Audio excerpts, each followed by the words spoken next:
Hello, hello, hey Sinistello. So I didn't do anything after yesterday's stream. Hey, Kavino, it's getting really serious. Siren emojis? Sirens? And not just for any random day to try to catch people's attention? How's it going, Kavino? How's the Jern Jam going? Okay, so I'm gonna just move all of this stuff down to Wednesday. And then, hey, Galaxy Inferno. And then we're going to clean up a little bit of this. May want to raise the gold target a bit. I think we need to do this. Or maybe cut down the time. I think I want to limit the time.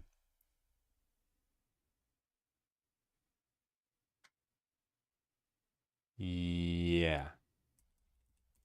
Cut down the time for earlier challenges.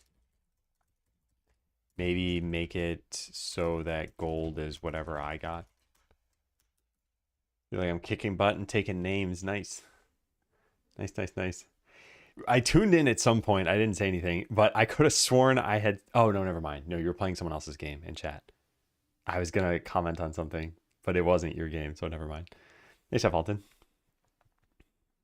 Yeah, I was watching you play someone's game. They had like some big flamethrower weapon, and it would like rotate around, and the number would rotate around as well for how much ammo you had. And you're like, there aren't any enemies. Where are the enemies?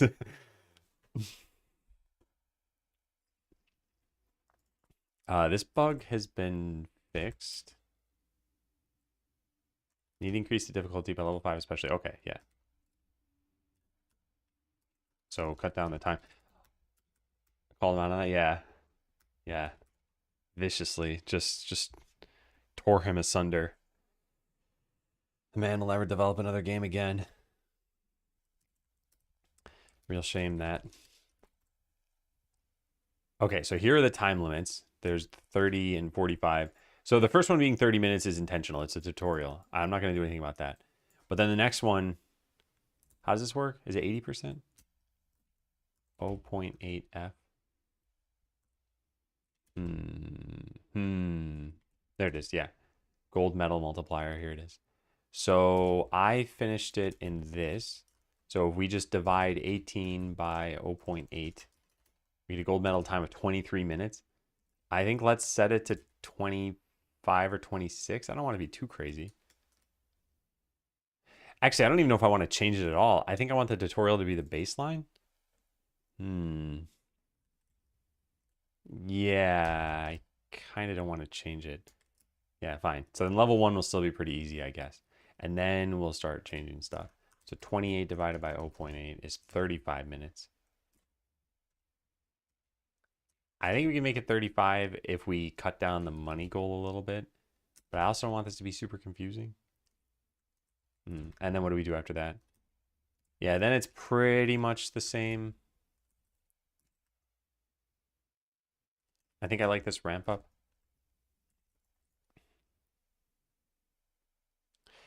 Wait, but I got the quick move menu, right? Which is what let me do this.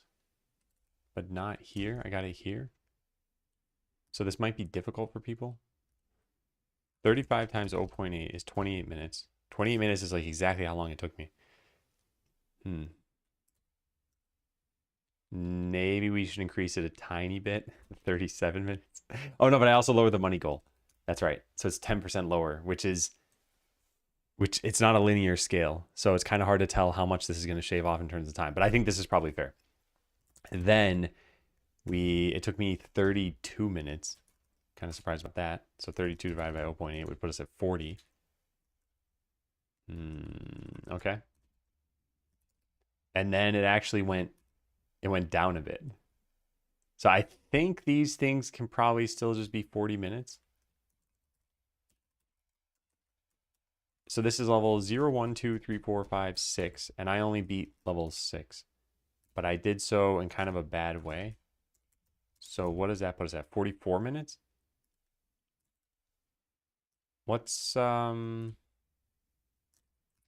times 0.9? Why am I doing that? It's 36 minutes. I know that. Okay, so I would have gotten a silver medal on this one, which I think is fair. I felt like it was a little bit slower than it should have been. And then I don't know what we do. I don't know if we just set all of these to 40 minutes and then maybe the higher ones are at 45. Maybe we also increase the monetary goal a little bit at some point. The question is, does having a difficulty constraint offset the benefits you get from meta perks? And I don't know the answer. I didn't test any of these. So who knows? But I think at the higher levels, we probably set this to like 8,000, 7,500. Yeah, maybe right around here. And maybe this one too. It's gonna feel like it's longer though. I don't think I want to do that. I think that's fine. Okay, great. So I think it's good. We've at least got some semblance of balancing now. And maybe we want to increase these numbers a little bit over time. So like this could be 5,100, 5,200, 53, 54. I don't know if this is a dumb idea. You should ideally be making a lot more money. Well, whatever. It's a starting point. Let's try it out. Change difficulty data. I skewed everything to be more difficult. We'll see how that goes. Yeah. All right, so I'm just going to say my times in the stream of consciousness thing. I don't think we need to keep them around here. I'd also like to keep my metrics server on, just running locally. Also, hang on, let me see if the CPU temperatures went down. Yeah, they did. Nice. Yeah, my bot was just like causing tons and tons of errors. I don't know what happened. It couldn't connect.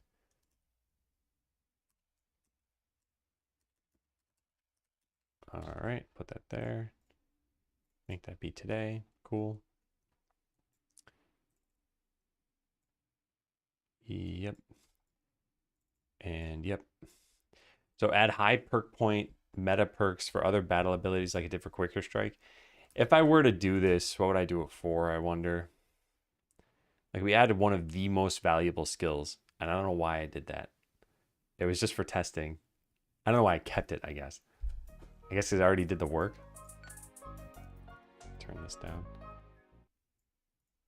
Return the title, go over to here. Yeah, so we have Quicker Strike.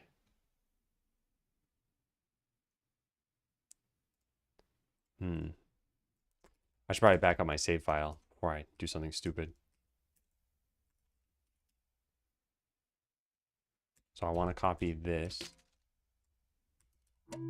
Yeah. There we go. This is from yesterday, 9/16/25. I got to level 6 or 7 or something.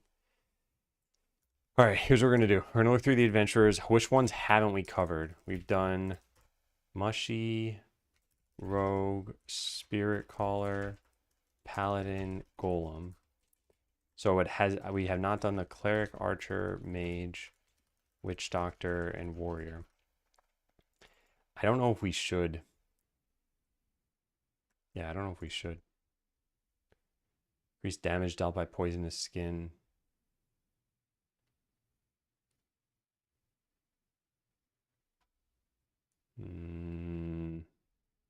No, I don't think I want to do this, which kind of raises the question, why did I do it for the rogue? Or if I'm going to do it for the rogue, why don't we do it for all the DPS classes? Hey, Rohit, welcome in. And happy Wednesday. If I do it for any of these, I feel like, I don't know. I feel like I can't justify this. I do it for like some bad ability over here, not a good ability. Yeah, I'm not going to do this. I'll just delete it. Idea, a difficulty track entry that adds mega negatives. Yeah, I think this is pretty cool. I like this. I'll write this down. I don't know where I have this written down. Increase difficulty. Negative perks.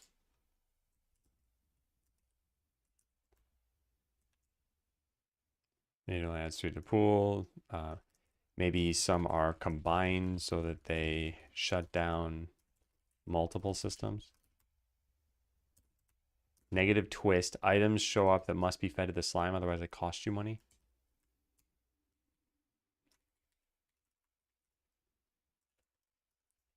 Or maybe workers just don't touch these items and you have to manually move them.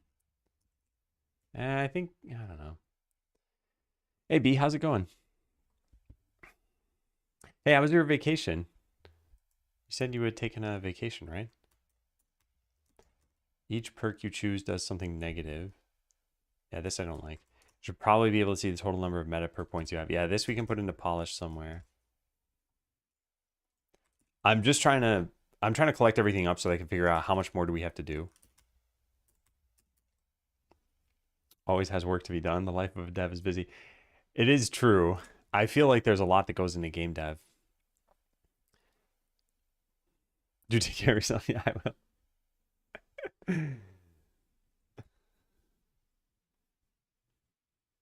I am curious about your vacation if you don't mind sharing, but you don't have to. I should have a local metric server running and have devs go to that. That way I don't need to track things for myself. Yeah, this is nice. I think we can do this post playtest. And it'd be nice to know when the next twist will happen. Okay, so let's put that in polish as well. So what do we have to do to get the game playable by testers? Like, where do we stand? What do we need? I think maybe another twist or two.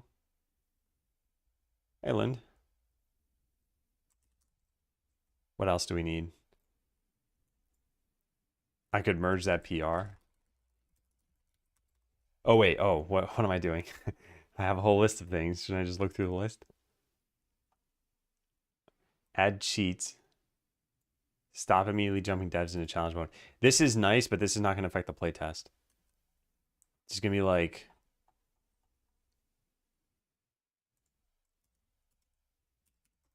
post-launching the playtest stuff. Put this stuff in here. It's not early in the morning. It is 8:32. Found the font files. Have you created a font family by yourself? Not me specifically. Quickie Joe did. He is the main artist for the game, and he made those fonts. Yeah, so I don't think 8:30 is that early in the morning. I woke up at about 7 and like got ready, showered, etc. All right, what else do we have to do? Add meta perk to start with rerolls. Yeah, this can be post playtest stuff. I don't think we need to do this right now. It's 5:32 for you. Oh, okay. So yeah, 9 hours ahead. Hey, boogers. I'm taking the day off of work because I ate too much Cinnamon Toast Crunch last night and this morning. Is it the Cinnamon Toast Crunch or is it the milk? Because I was going to say, I don't know how much would be too much Cinnamon Toast Crunch. Hey, Darkus. Dad wakes up at 5:30 every day from 30 years of doing it. I think everyone just has a natural wake up time. And maybe in this case, some people's are unnatural due to their schedule or their circumstances. But I don't think there's anything like inherently good or bad about somebody's wake up time. And I myself would probably prefer to stay up late and then wake up late. I work night shift, so I normally wake up late. Yeah. Yeah, I don't think I'd want to be awake through the entire night. I think I'd want to go to bed at like midnight, 1 a.m., that sort of thing. But our cat wakes us at like 7 on the dot every day. Oh, man. All right, so test to make sure loading a save file at any particular difficulty has the same constraints applied. I should just make a debug way of printing what they are. Yeah, let's go do that. I want to make sure we've got as few bugs as possible here. So how do we print the constraints? We go to challenge mode configuration. And here are the constraints, and we just need to print these out. In fact, what we could do is we could just put a breakpoint there and then look at the constraints. Yeah. All right, so here's what we do now. We go to challenge mode. We start on level 7. So now I'm going to save the run. We're going to load. I'm going to hover over this. It's going to break in. We're going to hover over constraints, and we should see a bunch of things there. Yeah. How do we test this? I guess we can test the seeds thing, and we can test the enemy damage thing. If I just do this, we should see the bats doing 15 damage to me. Yeah, 15. Okay, that's good. And then if I built the farm, and then I put a potion on the farm, it should give me 1 seed, 1 seed, 1 seed. Yeah, perfect. It's the Cinnamon Toast Crunch. I mean, how much did you have? Because that's pretty crazy. Is it your job or just a project when you have time? It's my job. Yeah. I like what I'm doing. I also think this game has a lot of promise. The game I worked on before this was Botland, and I was hopeful about this, but I don't think people were as excited as they would have needed to be for the game to be successful. I also think that possibly it should have been monetized differently. But yeah, I'm not going to make another competitive multiplayer game again for a while. Also not a multi-platform one. Also, I don't know, there's just a bunch of issues. All right, so this is done. Add more meta perks, start with an extra adventurer. We didn't do that, we didn't do this, and we didn't do this. I think that's okay though. I think we have enough meta perks for people to mess around. Yeah. Do you have any intern to help you in development? If you take a look at the command right above what you typed, it's got all the people who worked on this. I wouldn't say anyone was an intern. But yeah, if you click that link, you'll see all the people who worked on the project.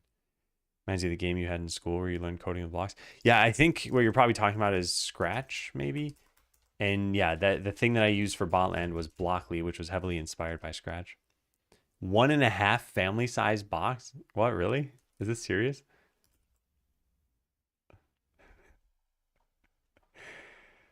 Because that does sound like too much.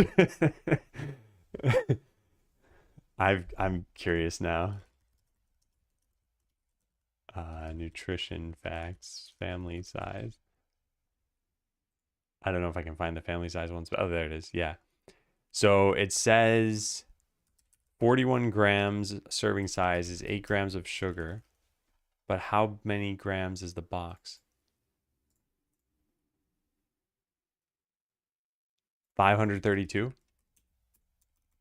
So it's, you had 156 grams of sugar. That's probably not healthy.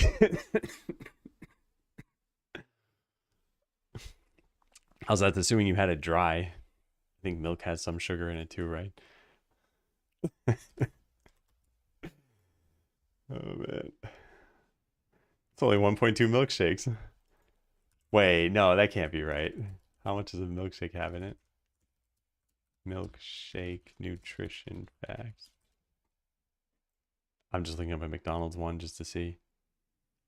Sweets and treats. Strawberry shake. Okay, so a small shake is 470 calories and 58 grams of sugar. And a large shake is 850 calories and 107 grams of sugar.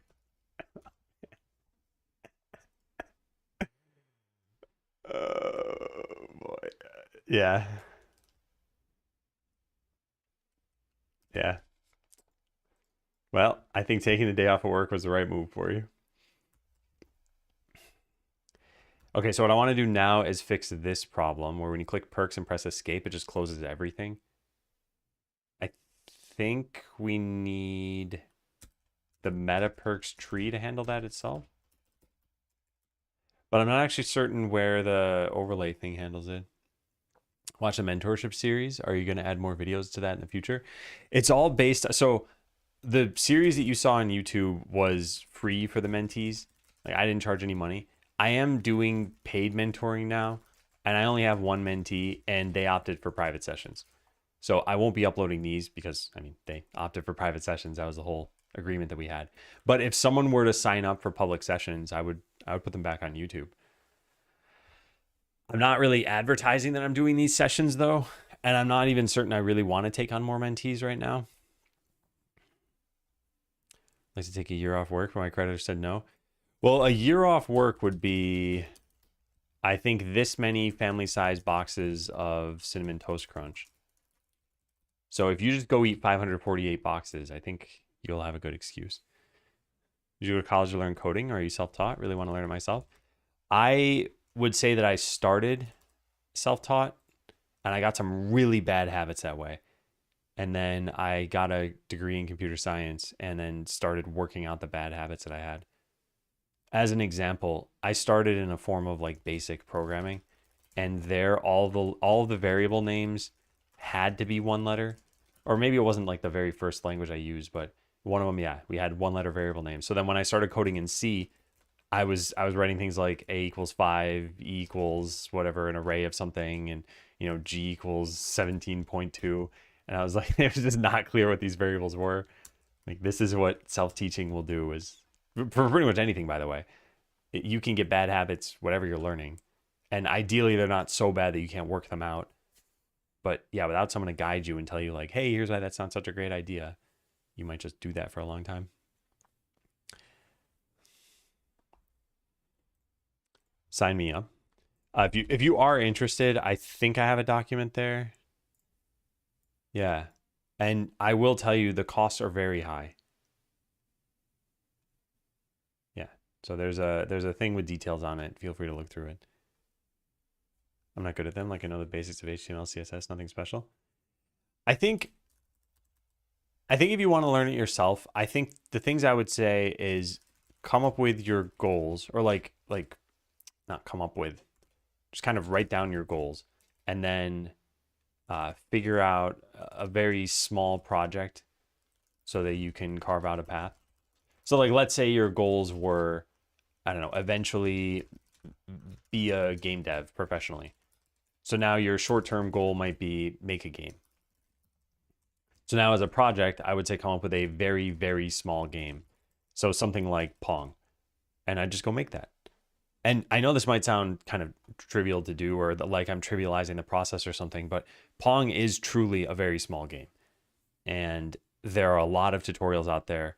And in just doing a tutorial, you will probably learn quite a lot.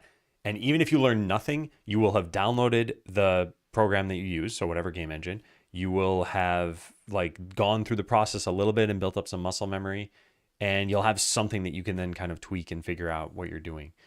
So it's pretty hard to get through those steps and not learn something. You're practically guaranteed to learn something. And then from there, it's like just keep tackling slightly bigger projects. Why don't you use NeoVim? Why VS Code? In general, the whole like, why do or don't you use X? The answer is almost always because what I'm using is good enough for me. So I'm not sure if you're looking for something specific there. Like, I'm effective in VS Code, so there's no real reason for me to be like, okay, let me turn this upside down and go try something else, because it's not like you just snap your fingers and you're using this new thing. You need to really learn it and learn all of its idiosyncrasies and customize it. And maybe that takes, I'm just gonna make up a number, like 2 weeks. So in that 2 weeks, you're probably less productive. And what if you don't like it? Then you kind of just wasted 2 weeks. Hey, Scholar. And Perry said this looks like a picnic blanket. Oh, signing up for the boxes of Toast Crunch. Got it. Yeah. Yeah. I use Udemy mainly because I like to topic hop. Yeah. Yeah, I think there's a lot out there you can learn. And I think there are more resources than ever for practically anything you want to learn. Hey, Phil. Especially game dev. All right, so with this, I wanted to figure out, where do we show, I guess it's this thing. And what do we just have? An unhandled input thing for pressing escape. Control with overlay background. Ah, good. VS Code broke. So editor doesn't matter that much. I don't think the editor matters that much, no. I think you will probably be more effective using like a coding editor than using something like Nano or Notepad.exe. So to that extent, like, yeah, these are some pretty easy wins, but I don't think many people are really using this to edit code other than, once every blue moon. But yeah, whether you're using Vim, Emacs, VS Code, some like JetBrains IDE, I don't think it's going to like drastically change your experience. Hey, Flashburn. Sounds like you've been productive. Yeah. We're hopefully going to launch a new playtest version soon, possibly even today. I think you're one of the people I have on my calendar reminder to reach out to. No, you're not. But it might be because you already have the playtest version. I don't actually recall. I think you do, because I think we were talking about challenge mode, right? Same for Windows for me. I know a lot of people hate it, either for how it works, or for some other reason it works for me, so I don't bother to change. Yeah, that's a question I got quite a lot when I was on Windows. Well, both questions. It was why Windows or why not Mac or why not Linux? Well, I guess consolidated in one question. And yeah, a lot of it just comes down to preference. I don't think there's going to be a drastically like obvious reason for everybody for switching, unless you're developing, let's say, iOS apps. Then yeah, you pretty much need to use a Mac. Hey, Wendy, thanks for the raid. Unfortunately, your stream cut out right as I just spent some money. But yeah, I hope it was a good stream. You're, I think, like person number 2 on Twitch I've actually spent money on. I try not to spend money on Twitch. I figured it's September. Figured Wendy's in need. Really? Yeah. Yeah, man, for the longest time, they had that watch ads for bits sort of thing. And I like did that constantly. So I probably gave out a total of like $600 or $700 on Twitch, but it wasn't my money. Oh, I see. That's what you're saying really about. I thought it was the other thing. No, that's fine. Yeah, and it would have advertised it when I resubbed. Yeah, I like Wendy's stream. Wendy, you were saying something. You were like toast 1111. Just having a good old laugh. I was cracking up over here. Yeah, I think the sub crashed it. Actually, that's one of the things I was wondering about. It's possible that it would have crashed it maybe if there was some like crazy seg fault in a bot, but I don't think Wendy has any of that stuff set up. Doing a mic check. I see. Yeah. But anyway, welcome everyone. We are working on getting Skeleseller playtestable by playtesters. So sometimes I'll say we're getting ready for playtestable by anybody, but that's not the case. What we're testing is this challenge mode thing, which has been pretty fleshed out now. There are a whole bunch of these perks you can get. So these are persistent. These carry across your runs. This makes the game a roguelike game. And you can refund at any point and choose different perks if you want. And then when you start a new run, it's going to have all of the difficulty modifiers of all previous levels. And then this is where the roguelike part comes in, which is like you're getting random choices here. You're picking what you want and you're going through your town, building it up. So that is what we're trying to get out today, I hope. And I think it's possible. Making Flappy Bird with HTML, CSS, and JavaScript purely. Do you think not making it with a game engine makes any difference? I do think that makes a difference. And if you want to do game dev, I would say to probably start with a game engine. It's not that the path you're doing is bad. I think it will work. Game engines are made for this task. So it'd be sort of like if you were saying like, I want to hang a picture on the wall.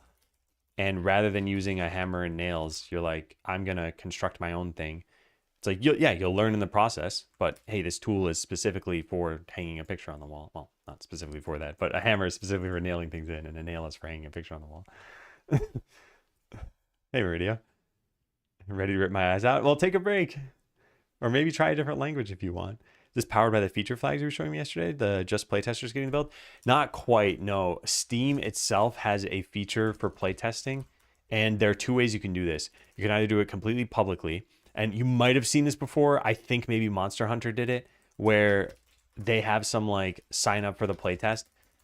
So let's say they get like 50,000 people to sign up. They can then say, okay, let in 7,000 of them. And it'll just randomly pick 7,000 people who will then go get keys. Or you can do it the way I'm doing it privately, where I just share keys with specific people. So at this point, I've probably shared out like 55 keys or something. And now some of those people will get access to the new version. So Steam has the distribution of it. But then what I need to do is based on the feature flags, like you mentioned. So when I go to export this, I am going to make sure that it gets exported with the playtest version here. Because there's a whole bunch of stuff that depends on having the playtest version specifically, or rather just not having the demo version. Like the demo version controls which adventurers you can see, whether you can get the treasure room, whether challenge mode is available. I'm gonna forge my own hammer and nail to hang this picture. So I still, just to be clear, I think there is value in that. I just think it all depends on what your goals are, and that's why I always say like step one is figure out your goals. Because if your goal is to be able to make things from scratch, then you should start making things from scratch. And if your goal is just to make games, then you should probably use a game engine. Weirdly enough, this is still breaking repeatedly. Huh. I just want to find, there it is. On background GUI input? What even is that? It's GUI input there. Okay. It's on the overlay background. But that's on clicking. How does escape close this dialog? UI cancel?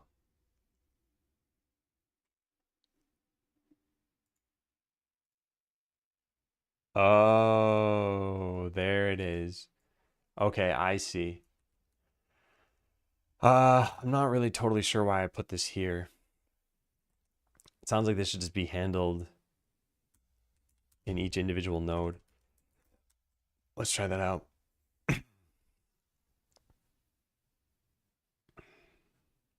Yeah. Although, won't this be problematic? Won't I need to put this in? I'm not sure. I'm not sure what's going to happen. Let's just go try it. We don't have an unhandled input, right? No. Let's put it beneath here. Okay, so if you press this, we're just going to, if is visible in tree, mark it as handled, combine this with this, delete that, hide this. Okay, let's go try that, and let's put one of these in, what's the other thing? The meta perks tree?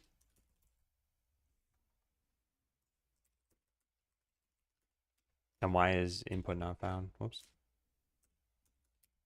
Is this not a node? Base perks tree? Player ability tree? Control? What?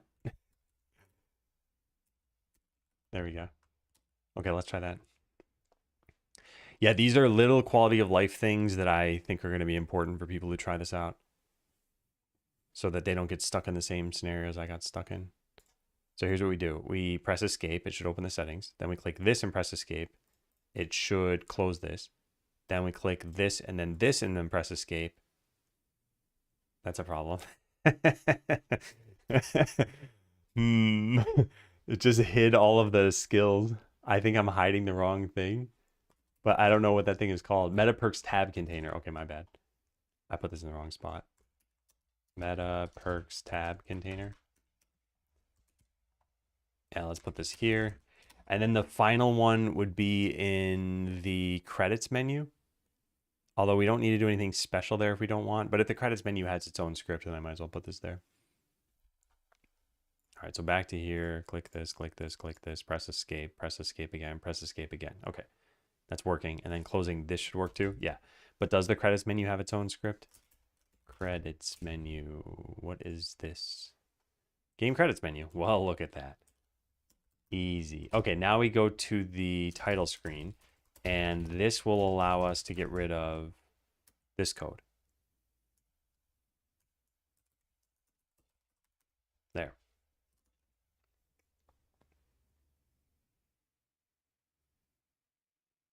And everything should work the same way. It's just slightly neater code. Oh, wait, one thing. No, this is wrong. This needs to say set input as handled.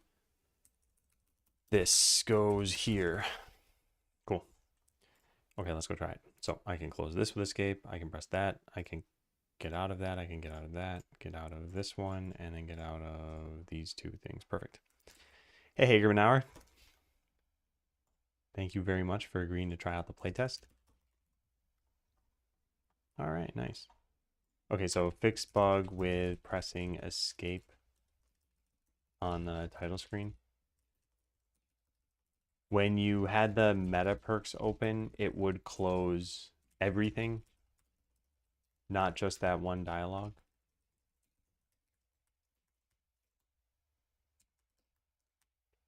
Okay, so done with that.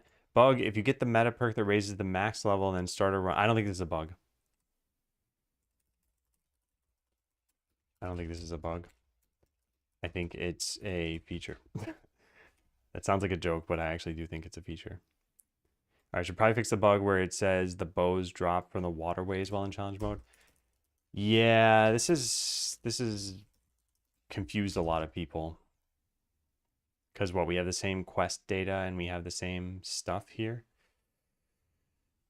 Okay, how do we want to do this? Because all we really need to do is change it from demon helmets and bows to some other kind of item.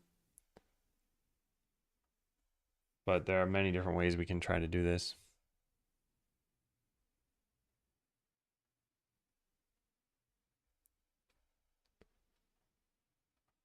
I wonder if we should come up with special text for it as well.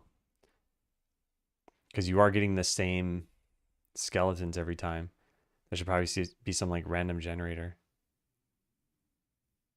Also, this quest you can do before the dragon isn't even correct.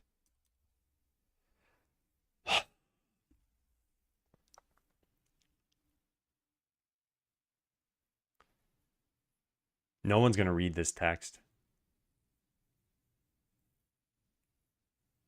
Not in challenge mode, I mean, if I were to randomize it.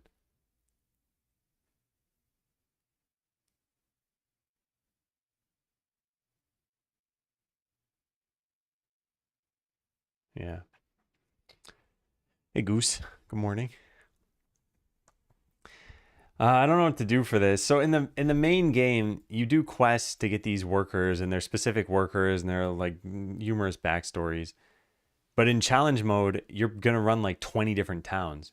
You probably shouldn't find the same workers every time, right? Like Barry and Tovin and Otis. So I should probably randomize the names at least.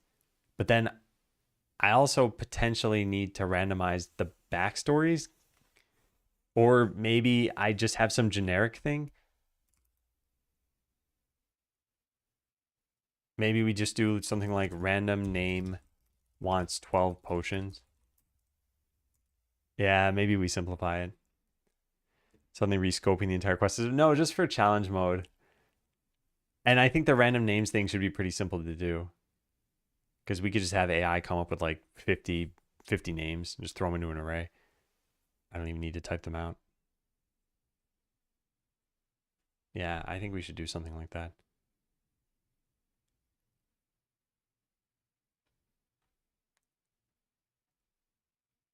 Quest completed. Okay. Well, here's what we could do. We could totally change this function based on whether we're in challenge mode or not.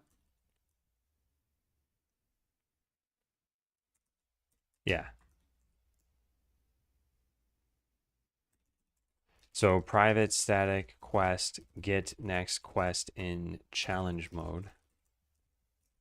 Quest completed. Okay, so if title screen, no, it's not even there. Main challenge mode, gameplay mode, title screen. I don't know where I put this. There it is challenge mode. Return get next quest in challenge mode. Cool. Hey, life's faded. Can't wait to find out how it messes up doing 50 names. It's usually pretty good at that. I just need to tell it what kind of names. All right, so here's what I want to change this to. Here's what we would get as the next quest data. I want to say if num quest completed is equal to, let's see, 0, 1, 2. If it's equal to 2, then we change the required items so that it's, where do you get demon helmets from? There. And we need to set it to a crossbow. Actually, you know what? What if it should just take a bunch of big life potions? Yeah, maybe we do that.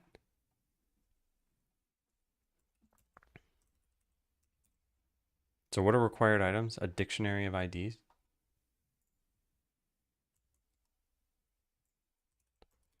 Dictionary of what? Oh, hey, there we go. All right, so normally it'd be this. We don't need to clone it or anything. But then we're going to change it here so that it is some number of demon helmets. Maybe like 7. And then I think I think a decent number of big life potions. 14. No, maybe we do it the other way around. 14 of these, and no, let's just do it like that. That's fine. Okay, so now we delete that. And then the backstory should change no matter what. So string backstory. We need, oh, a name of new worker. Where's that? There it is. All right, so string, whoa. Name of new worker. We're going to set this to Hagerman hour. All right, and then the backstory is going to be something like name of new worker is looking for some items.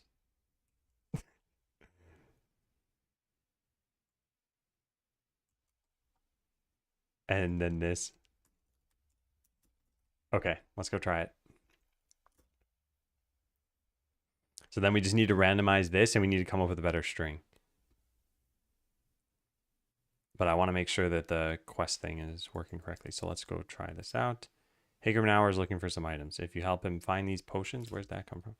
Oh, whoops. If you help them find their items, they'll join your workforce. All right, so 12 potions, that's fine. Next up is that, that's fine. And then next up is this. It's finally been fixed. Where are my potions? Okay, so as mentioned, we are definitely going to just go use ChatGPT for coming up with random names. This is not worth doing myself. Come up with a list of 50 first names for characters in a medieval fantasy setting, e.g. Tovin, Margot, Otis, and what was the other one? Barry? Yeah.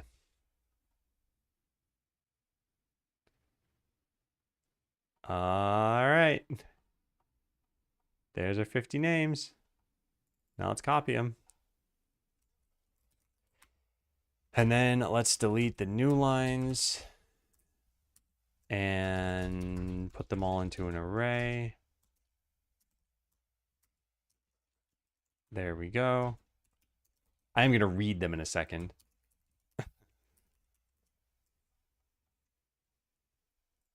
All right, so private, static, read only. Actually, this could just be a const array. Can you even do that? Challenge mode, quest names, worker names, worker names. Is that possible? I think you have to make it static and read only. Cannot be marked static. Expression assigned must be constant. Okay, fine. And now what's the problem? Why is this yellow? Remove unused field. That's fine. All right, so name is going to be this dot sample 10.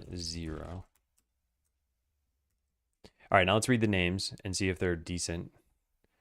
Tovin, Mark. I mean, we already used these ones, so maybe we just delete them. We don't actually need 50. 46 is fine. Aldrich, Etta, Rowan, Brannick, Selwyn, Thora, Caden, Morella, Osric, Fenna, Bertram, Isilda. Yeah, I mean, these look fine. A couple are there twice? No. I just read this when it was in the web browser. All right, sure, whatever. They look fine. Let's copy them into a new file and then make them unique. Yeah, they were already unique. Okay, cool. So now what should their backstory say? We need something generic because I'm not going to customize this for everything. Why might they want these items? What's a generic thing? I guess the only generic thing is we'd have to say that they want their items.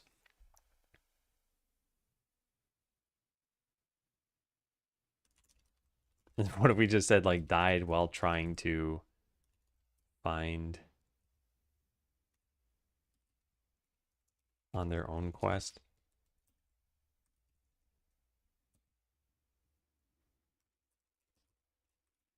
Trying to complete their own quest. If you help them find their items, they'll join your workforce. Yeah, that's pretty decent. Okay, now let's take a look at what it is in the game. Now, technically, we could give you the same skeleton multiple times, but I don't really care about that. So Cedric died while trying to complete their own quest. If you help them find their items, they'll join your workforce. So I accept this. Then it says Cedric joined your workforce. Now it's Beatrix. I accept this. As Beatrix joined. Now we could see Cedric or Beatrix again. Yeah, we actually did right there. And whatever. I don't care. You know, there are multiple people in the real world with the same name, so it's probably reasonable to believe that you'd find multiple in Skeletown with the same name.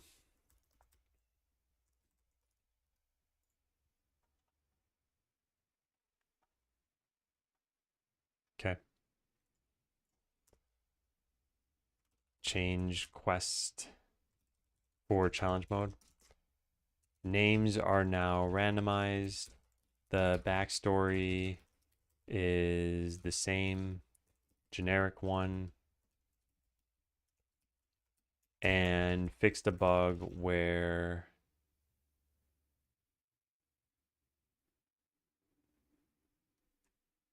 wait a second.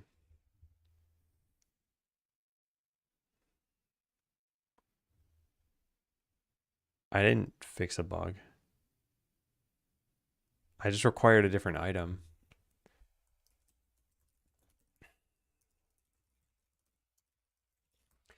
But there's still probably a bug here. This probably doesn't match. We need to go back into this.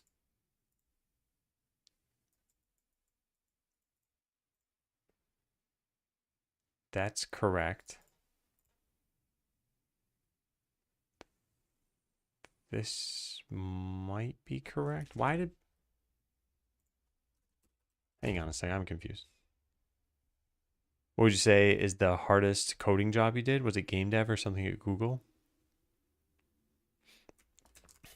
So something kind of interesting is, I think difficulty is partially a measure of where you are now. So as an example, let's say I don't know, I never like did any woodworking before. The first project's probably gonna be pretty tough. But if you get an expert woodworker, that first project that I did is probably gonna be like super easy for them. So in that sense, it could actually be the most difficult thing, just whatever you end up doing first in a career. So I think that the toughest problems for me are actually ones of like massive scope. And in general, it was all the cloud stuff I did for Botland probably because of how many options there are and how you need to like work your way through it. And you need to learn all those things and then proving it out is difficult. There are a lot of related technologies. So yeah, I think that's tough as far as scope goes. I think in terms of complexity of getting something small done,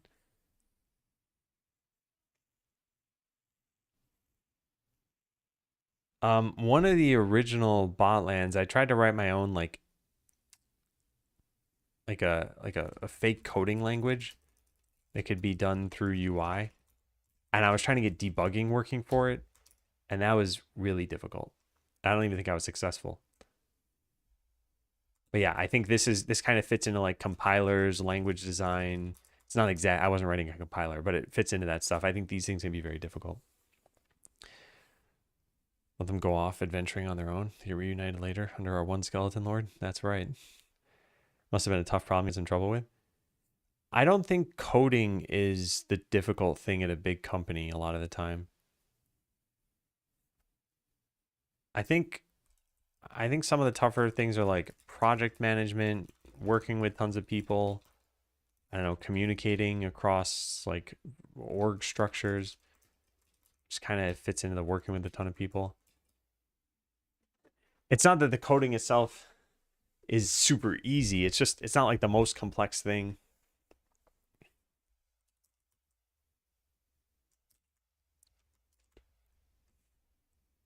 Yeah, so I wanted to test this out again. Let's go try this. There we go. It says found in forest. This is actually correct. Wait a second. Why were people saying that this wasn't found where it was supposed to be found? Is it that The locations on the map tell you the wrong stuff? I didn't look at that. Hey, Corpsey. The sub hacker. I'll crash your computer for just $15. Oh, this is wrong. Wait, no, this isn't wrong. This is correct. Yeah, I don't know. Maybe I fixed this a long time ago. Oh well. Everything looks like it's working. I thought there was a bug where we said that you got items from the wrong locations, but I don't think that's an actual bug. Well, whatever. We fixed this. And then the tutorial. I'm going to hold off on the tutorial for now. Maybe I should make... Well, maybe I should just make it work. So this part's done. Beating it should probably say something like tutorial completed to make it clear that not every challenge would be that short. Make certain that completing the tutorial gives you enough for at least one meta perk, even if you lose. Is that true? I don't think it's true. Yeah, I don't think it's true. Oh man, how do we test this?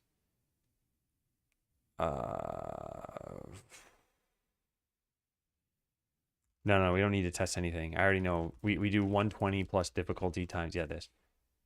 This is the base rep that you earn. So this is the minimum you can earn. And on difficulty level 0, it means you can earn 1.2 perk points, which does not round up.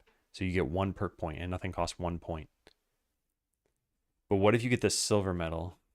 1.2 times 1.625 is still not quite enough. So you have to get the gold medal. But I set the gold medal time to be 30 minutes, which is like a crazy amount of time. I think it took me 7 minutes. So if a brand new player takes up to 23 minutes longer, they'll still get the gold medal. But if they don't get that, then they're going to probably be annoyed.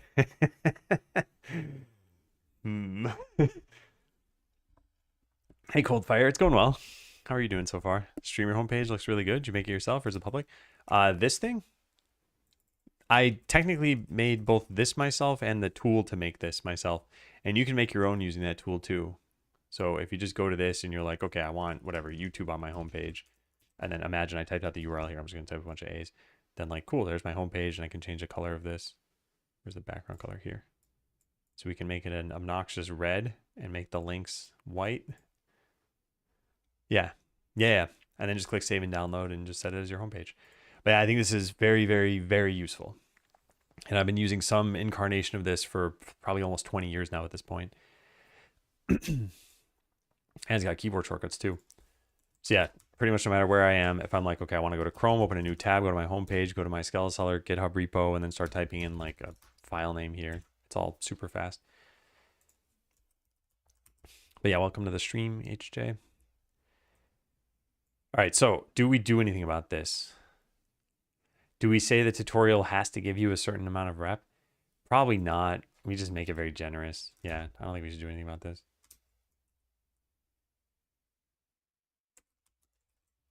Update. I made the time very generous. So it's possible that you don't quite get enough perk points to get a meta perk. But I don't think we should change this, how this decision pans out. You share the link in chat if it's not too much trouble. Yeah, it's the link right above your chat message here. It's already there in chat. Beating the tutorial should probably say something like this. Maybe the tutorials where we tell you what it's all about. Make tip system tips work. Lower money objective. This part's done. All right, well, what else do we have to do? Maybe, because I kind of want to do this. But if there's something more important, I'd like to do that. But we do have like 6 more hours today that I could spend. So it's not like we're really in a rush. And this might take, let's say, an hour or 2 hours or something. So like, let's look at the other ones. Don't accelerate them for playtesters. I want to honestly like game. Are they an appropriate jump in difficulty? When specializations were in, I could beat this in most modes. You start with like 10 and the constraints weren't too bad. Yeah, I'm just gonna write little minus signs here because I kind of tested some of this. Oh, no worries, yeah. By the way, I don't have any sort of like metrics built into this. So if you use this, I won't have any idea. So I hope you enjoy it, but I'm not tracking anything. You could even, isn't there a GitHub repo here? Yeah, you could even just clone it through this if you want. I haven't touched this in forever, by the way. It works for me still after all this time, so I haven't changed anything around. Is the new demo out? It's out on the Steam page. Not sure if it's an older one. So the demo itself, like the demo specific version, the thing you see on Steam, this won't ever change super drastically. It'll get like a graphical overhaul here and there. Maybe some quality of life features, but I'm trying to freeze everything. So for example, it has 3 music tracks in it right now for the town. I've made a 4th track. I just didn't put it in the demo. So like the demo is never getting new music. It's never going to get whatever other stuff. Like I want it to be a small portion of the game. What we're talking about in the title of this stream is the playtest version. That is not publicly on Steam. And there's a document here about how you can get access if you want. But that's the thing that's getting all the new features. So if I make new music, it goes into there. Challenge mode is going in there. The new adventurers went in there. Definitely gonna use that. Didn't even think of it. Yeah, it's really nice. Like just having a visual way of seeing your links that you might want to go to and not having to like dig through menus and stuff in the bookmarks bar. I think that's pretty cool. And I know a lot of browsers will show you like here are your 8 most recently used sites or your most often used sites. And that's pretty helpful. But some of these things you don't go to often. Like when I want to make a time for Discord, I go to this site, Hammer Time. And then I pick a time here. Okay, it's going to be September 19th at 10 a.m. And then I copy one of these timestamps.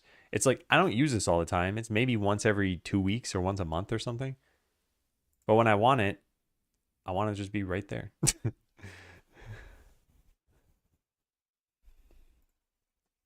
By the way, Rohit, I don't know why this happens on YouTube. Did you delete the message or did YouTube delete your message?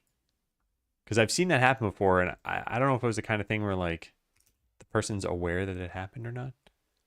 Want to dig through 100 bookmark folders. Yeah. Yeah.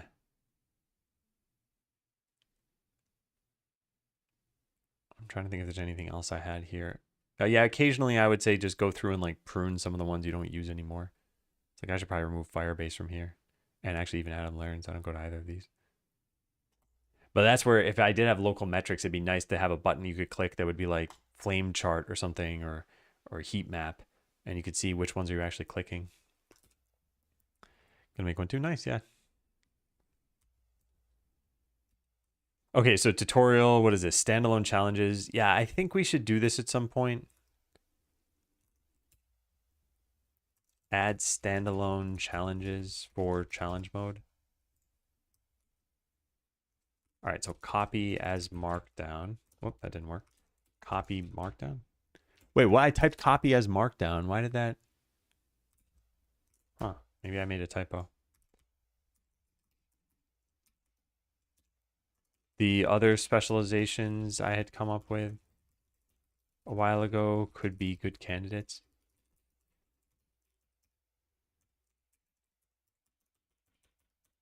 So the general idea is that these challenges would be static for everyone. For example, maybe you start with the farm, maxed out, you can't build the pond, and you have to get 5,000 gold within 20 minutes. People could compare their, oh yeah, meta perks are not allowed, are ignored, I guess, for this mode.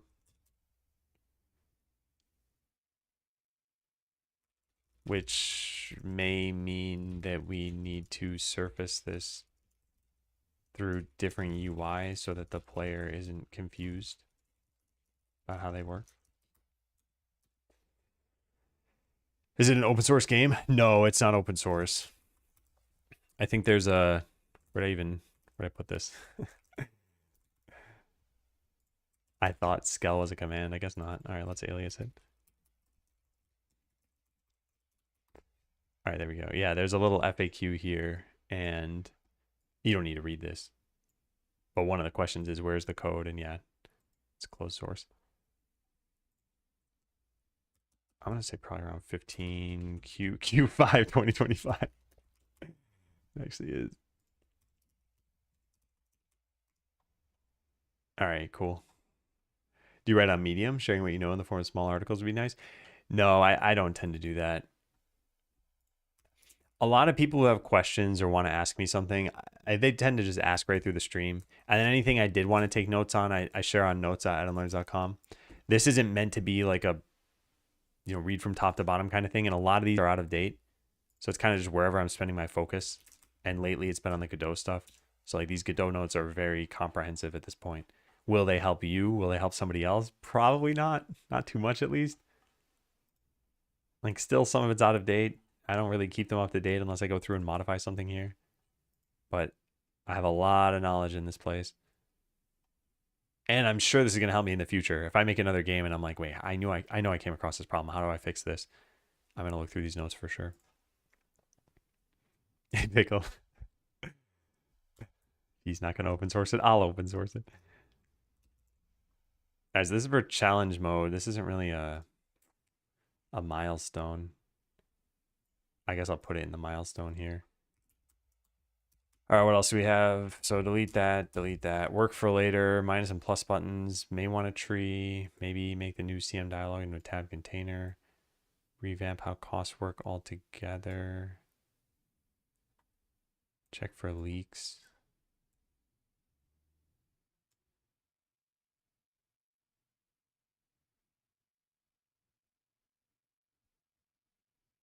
I'm gonna delete that. Definitely keep up with the stream. Seem like a chill guy. Gotta head to work now. All right, yeah, take care. Yeah, my stream schedule right now for me, it's about 9:20. I tend to stream from like 9 to 12 and then 1 to 4. And today we might end a little early if I get the playtest version out. I've been working super hard on this stuff. But yeah, thanks for dropping by. Hope the homepage riser helps you. You're right. Shouldn't take too long to browse the VODs and compile an open source version. I wonder if AI could potentially do that. Like it probably costs a ton of money to have it browse through like thousands of hours of video and retype every line of code that it detects is for the game. But yeah, I wonder if it could do that. All right, so the only question is, do we need the tutorial to be in place now or not? And what would we even put in if we were to put in a tutorial?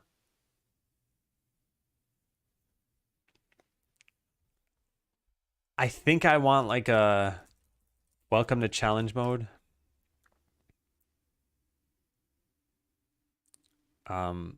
Your choices are all randomized.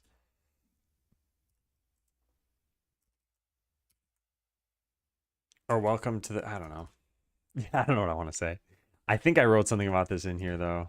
If it's not in here, then it's, no, it's not there. Then it's in here somewhere. Tip system. Yeah, we may want some tips.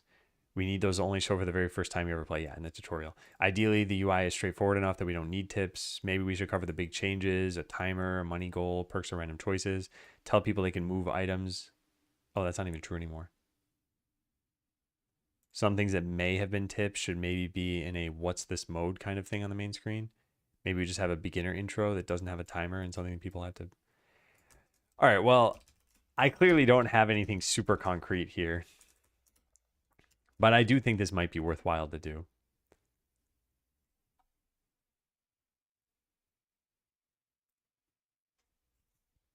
Oh, man, I don't know. I don't know what I would have. All right, let's go take a look at the tip system itself. We have somewhere that we disabled tips. Is there a tutorial for when you first start to play the game? Yeah, there's a tutorial for the demo. And then I just don't have one for challenge mode. And we could have one for challenge mode. I just disable this here. What do we do? We don't have challenge mode specific tips, so just disable it entirely. Yeah, so we just wouldn't do this. But then our tips here wouldn't be tips for just anything. They'd be tips for either challenge mode or regular mode. Hey, Coder's Life. All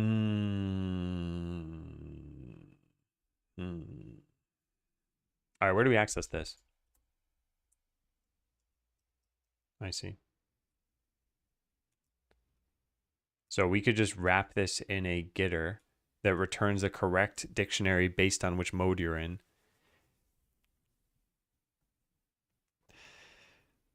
And when we debug disable it, we just stop the timer. Is there a system for if you get hard stuck? There's no way to get stuck.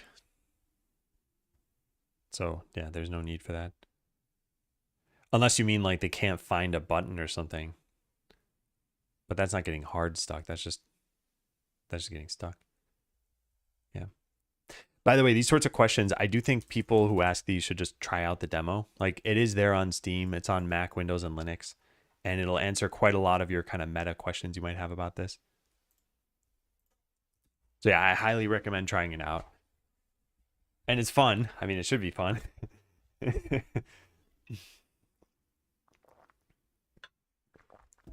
Didn't know I could play it? Yeah. It's available there for free. It's about 2 hours of content. So if you're enjoying it, there's a decent amount to play through. I mean, if you're not enjoying it, don't play it. That's totally fine. I'm not saying you're forced to play it. Putting all the code on GitHub, and is it a public repo? I'm not sure if you heard me answer this already, but no, it is not a public repo. But yes, it is on GitHub. Also, I'd asked you earlier about this. I see message retracted here. Did you do this or did YouTube do that? Like, I'm not familiar enough with how YouTube live chat works to know whether that's something like people just delete their own messages.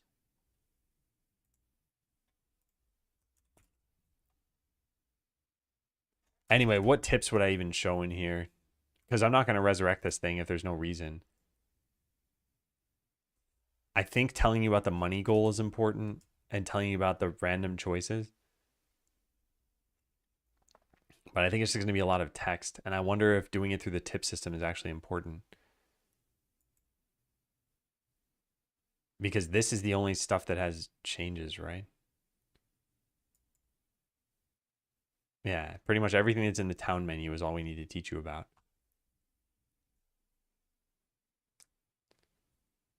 Oh, you did that. There was a typo. Gotcha. Yeah, thank you. Yeah, so then if I see message retracted, it was person removing it themselves. Good to know. See, I want to talk about this stuff, but I guess I could just talk about it in here. I do say that level 0 is a tutorial. I don't know what I want to do with this. It's straightforward. You can't be like, what do I do next? It's pretty clear all the time. Yeah. Not sure. Remember my days in game dev where we used Basecamp by 37 signals? We had the story in one doc and then to-do items below it. So simple, no complexities of swim lanes, etc. Just bare tasks based on that document. Yeah, I think as you grow in team size, you need more process. So when you only have 1 or 2 people looking at to-do items, it's pretty easy to just throw in a document. Also, Google added tabs in documents, which is pretty nice. So I've been using this for challenge mode, and now we've got like 7 different tabs, and all of these have quite a lot in them.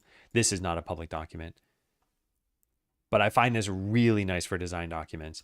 At the very least, if you make a game design document, having a design tab and a scratch tab. And in your scratch tab is just a bunch of stream of consciousness style notes. Like I have 94 pages of stuff that as I was working through problems, I'm just like, okay, is that how we solve it? Is that how we solve it? And if you look at any individual paragraph, it's like, okay, here's an approach. I put a star here, so I must have liked this. And I wrote some ideas down, and I think this is great. What's the process of collecting feedback from the testers? Do you have a form? Is it free form on Discord? How do you go about rating and addressing feedback?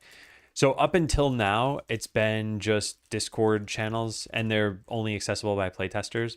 But now, as you know, we're going to have the metrics server. So that on its own is already going to tell me some information.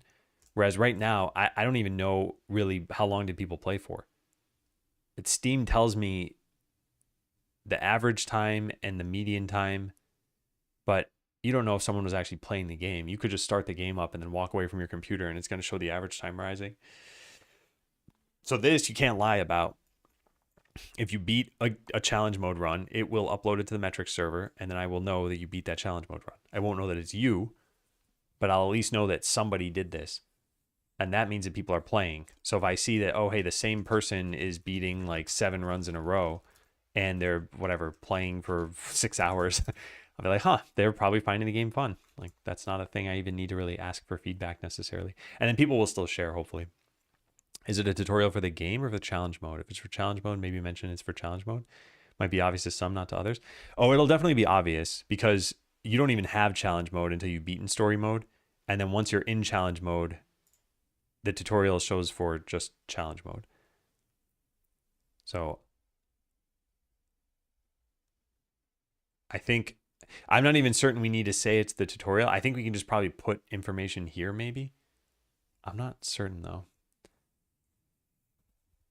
So what if I just start from the very first Skeleseller stream and write all the code you've written? Will it be an exact clone of what you're making? More or less, yeah. But there are going to be times when I did some work off stream and you wouldn't know what that work is. The way I always kind of say this though, because for one, I recognize this is a wild hypothetical question, right? Who's going to go through all the VODs and recreate the code? And if you did, by the way, you wouldn't be able to use it for anything because it's still copyrighted as soon as I write it. But let's say you did that and you got like 95% of the code. You'd be able to fill in that last 5%. You probably know enough about how things are structured where you'd be able to fill it in or find someone to fill it in. You already made an anti-cheat system, or is that not something you're planning to work on? No, it's not something I'm planning to work on.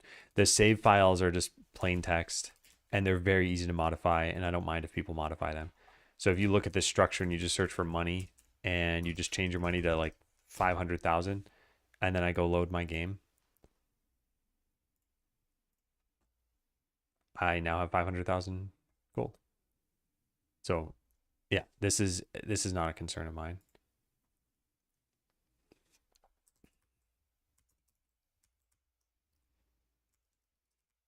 Yeah, I don't know how I want to teach people about this. Okay, so what's special about challenge mode? I guess let's start with that. There's a timer. It's not a time limit. I guess the medal system, randomized choices, and meta perks.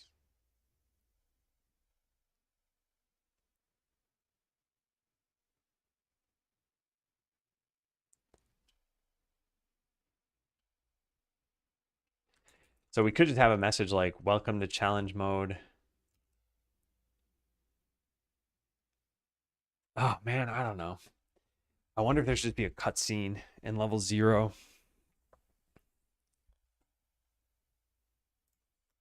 Yeah, maybe there's a cutscene where the skeleton is talking about business optimization.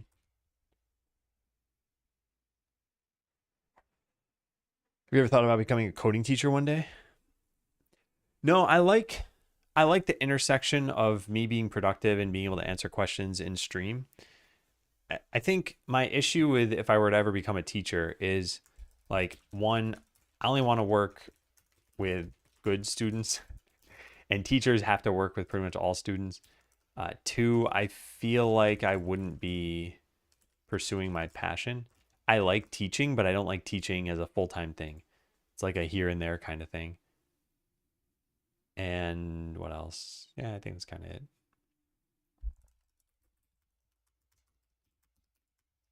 Yeah, I want to talk about the bone system somewhere. Where do we do that? It could just be text in here. We're going to get rid of this, right? This is a work in progress. Be vocal with your feedback. We're definitely deleting both those things. Goals provide replayability, deleting that, yeah, we're deleting all this stuff.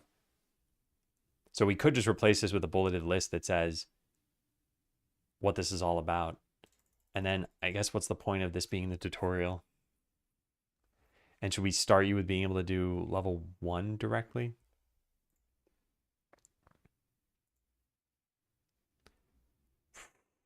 Probably. Because the tutorial is kind of going to be boring for new players. Yeah, let's allow you to start right with level 1. Allow players to jump immediately to level 1 of challenge mode.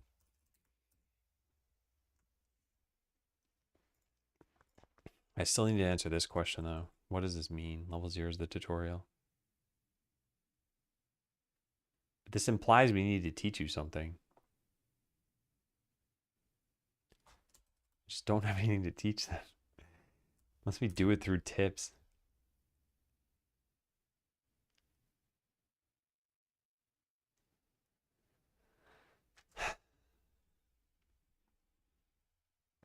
Well, okay, if I did it through tips, I guess let's write down what I would say. Welcome to challenge mode. We should really say it's the bone system.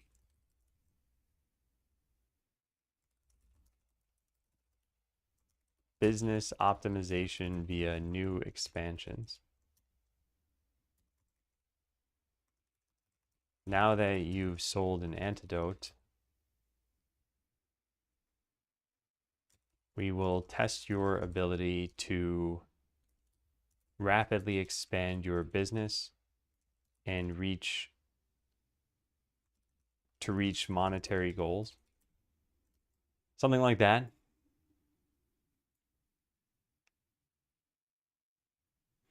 Now that you've sold an antidote, we will test your ability to rapidly expand your business to reach monetary goals. So we might say something like that. We'll say, okay, so they're completing each challenge within a certain time will earn you a medal, which will allow you to try the next challenge. Choices are randomized to test your business acumen. Is that 1C or 2? It's 1C, yeah. Acumen.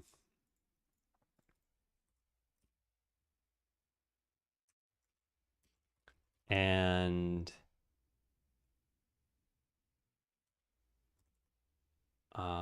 as you complete, actually just as you, when you reach the monetary goal, you will earn reputation, which will allow you to get what I'm calling them like persistent perks that affect all future challenge runs.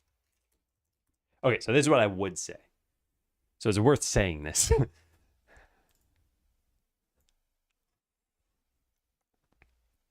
Also, who's we in this case?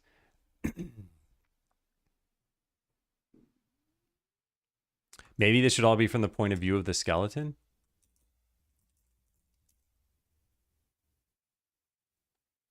Maybe it's a guild master. Maybe the guild master is saying this stuff to you.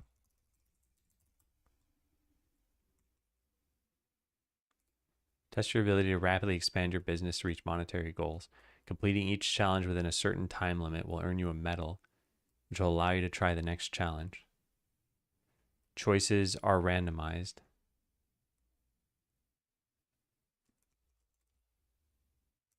Buildings, town perks, and even adventurers you hire may not be what you expect. Maybe we talk about twists, and then when you reach the monetary goal, you will earn reputation, which will allow you to get persistent perks that affect all future runs. Okay, you know what I think would probably be best is showing this inside of just like a question mark thing here. So there's a little question mark button, and then you click that, and it just shows you these things. There could be a picture, whatever, I don't know. But I think that's probably what's best here. And then we revamp this. Instead of saying level 0 is the tutorial,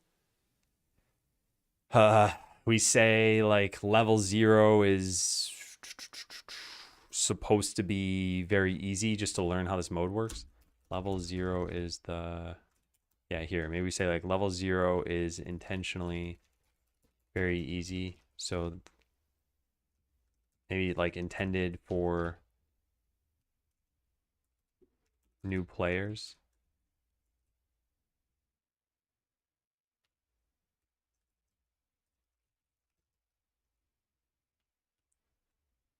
To get the hang of challenge mode. Yeah, did I write tutorial anywhere else in here? No. All right, I like this idea. I wanna copy this. So the guild master saying this stuff to you, and we just throw this all into a dialogue. So I don't think we do the tip system stuff. So add a question mark button that shows the intro of what challenge mode is. All right, so new challenge run. Welcome to challenge mode. Where is that?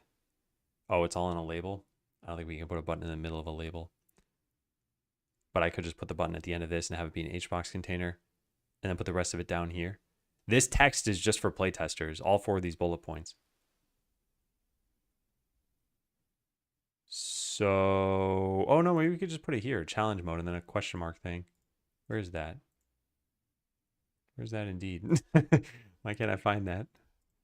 Oh, it's part of the intro text. Oh, I see. Should it be called challenge mode? What do we surface between challenge mode versus the bone system? Maybe we do just call it challenge mode. And I put a little question mark thing there. Okay. I kind of like that idea. So yeah, let's go do that. Let's add in an HBox container and put this up here. And then underneath it, we'll put a rich text label and a button. And the button is just going to be a question mark. And the... Should you even need to click it? I guess I kind of wanted you to be able to advance left and right to see. I don't know. Anyway, the rich text label is going to say whatever this thing said. And then fit and... What is going on right now? Off. There we go. And then center all of this. And then delete it from here. Looks kind of bad. I mean, what we could do is we could put a little question mark like this and just make it like color equals saddle brown.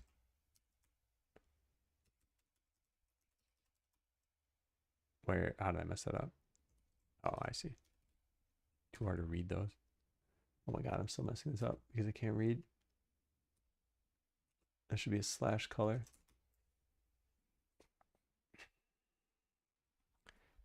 And then get rid of this button. And then it's too bad we don't have the emoji I could use here. I could just put a question mark symbol, but no, that doesn't work. I guess I could also change the font size of this. God, it's so hard to read this. Reminds me of the Pokemon game I used to play when I was 13. Guess it was Emerald or Ruby. I don't know why they're not available on the Play Store.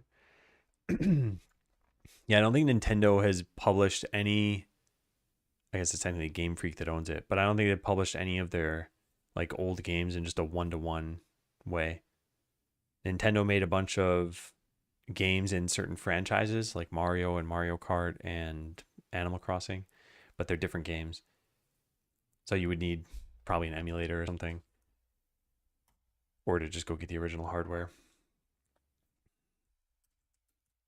So I still don't know if this is the best way of doing things, but let's try this out. So font size equals 16, and then slash font size, and then we paste all this into here. If I could vertically center this, I think that would be good, which I guess we could do by putting it in another label. So I basically add another rich text label here, and then this could be vertically centered. So now I take just the question mark out of here.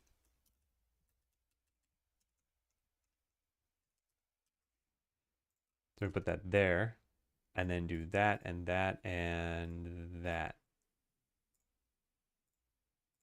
We could even align that to the top, I guess. No, that looks bad. Yeah, center is fine. Yeah, this is okay. It's not terrible. It's not great. Put some spaces there. I don't want that to be too off center.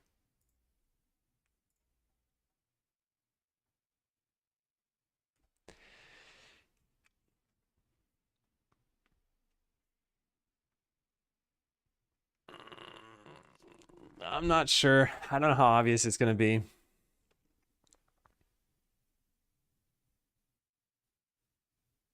When we say something like, when you hover over this, we could say like, click me to find out more about challenge mode. It could actually be the whole title thing that you do for that. Yeah. This could say shrink center. Yeah. I don't know. How do I feel about that? I guess it's a good start, so we might as well just do it. Don't we have a tooltip here somewhere? Refund button has a tooltip. The label, the whole HBox container does not have one though. I thought I had done this.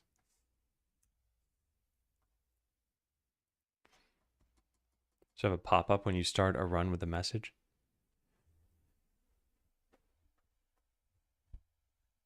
Yeah, I'm still torn on this. I don't know how I feel. I think this would indicate that you could probably hover over this and find out what challenge mode is.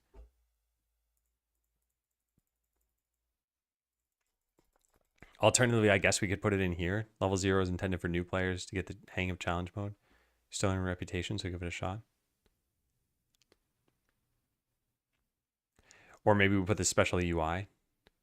Level 0 is intended for new players to get the hang of challenge mode, and then like there's a button here saying click to find out what challenge mode is. Yeah, that could be good. Seems odd to me to have a panel title it that I would presume to explain challenge mode and then another button to explain it, maybe a book button to indicate formal documentation. Hey, Schrodinger's. I think trying what Xyletic said might be a good idea. Like we can just add in special. We could add in special text for this. What is this thing? Difficulty modifier label. See, I could put a button alongside this. Where is that text? Level 0 is intended for new players to get the hang of challenge mode. And then we delete that. And then we put a...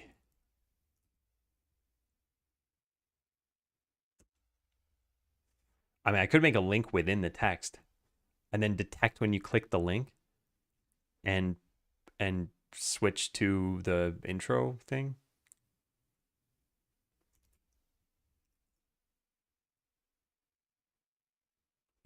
We just put a button next to it. Yeah, let's add a button.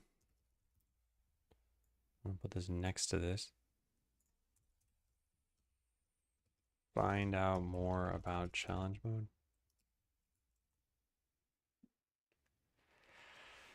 Oh man, I don't know. This is gonna show like it's a main button here. I guess if we made it part of the text, it would look better. The best way to code something that has a percentage of happening, for example, 5% chance of something spawning every interval. Best way to code something, I ended up just making a function that has a % chance. So it's literally just this. And I'll put this side by side with how it looks to call it. So then I can just say if % chance 0.05. Yeah. So that's it. That's literally all I have to do for this.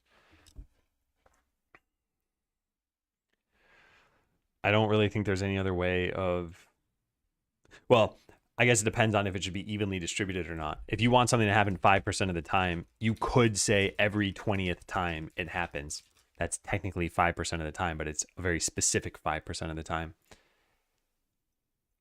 So if you want it to be random, then yeah, you do something like this. I mean, remember, this is pseudo-random. If you need it to be cryptographically random, then you can't use just this kind of function. You need some like crypto strong generate bytes.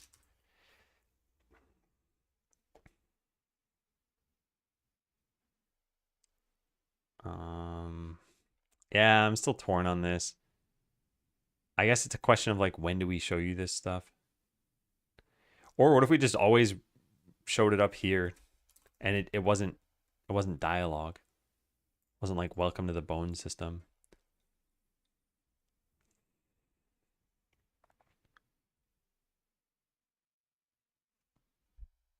I mean, I guess we could just change the text and put it there and see what it looks like. So instead of all this stuff, intro text, we duplicate this, we hide the other one, we do this. And then we delete all the new lines and stuff. I think this is a bad way of introing a system. And it's a lot of reading.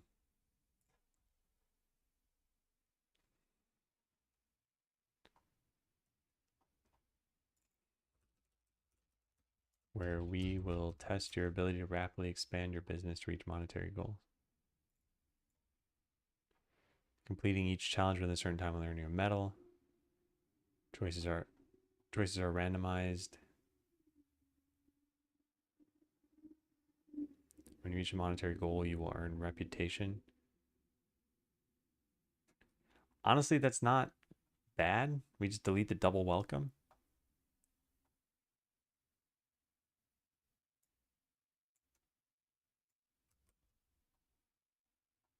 We put this line up here.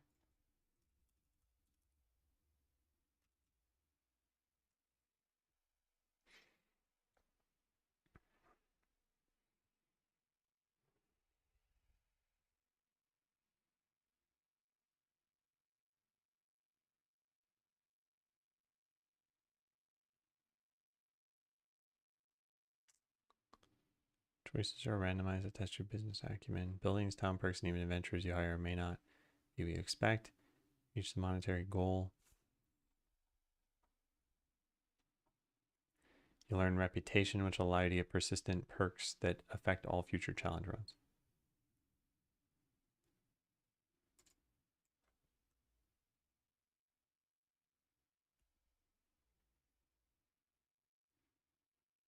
Yeah, okay. I think we rearranged these a little bit. But I think in general, this is getting closer to what I want. And this, if we just can make this a little bit more succinct. So choices are randomized. Completing each challenge within a certain time will earn you a medal. Completing each challenge will earn reputation, which will allow you to get persistent perks. And completing challenges within a certain time will earn you a medal, which will allow you to try the next challenge. Yeah, so that's pretty decent. Let's paste that in. And then should we ever have this text for new players? I mean, I need the aggregated metrics thing. That's got to exist there. Yeah, but we can just copy that. I can just write it as a note at the bottom. Note to play testers. Aggregated metrics with no personal info. Yeah, so now we delete the original one.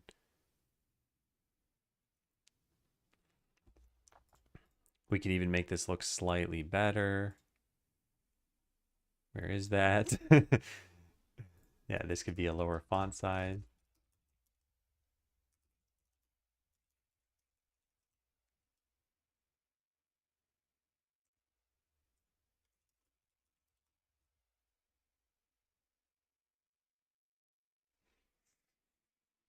Alternatively, we could use a little hyperlink here and then put a tooltip on just this. But I think this is probably best.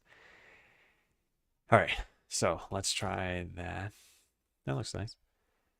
All right, welcome to the Bone System, business optimization via new expansions, where we will test your ability to rapidly expand your business.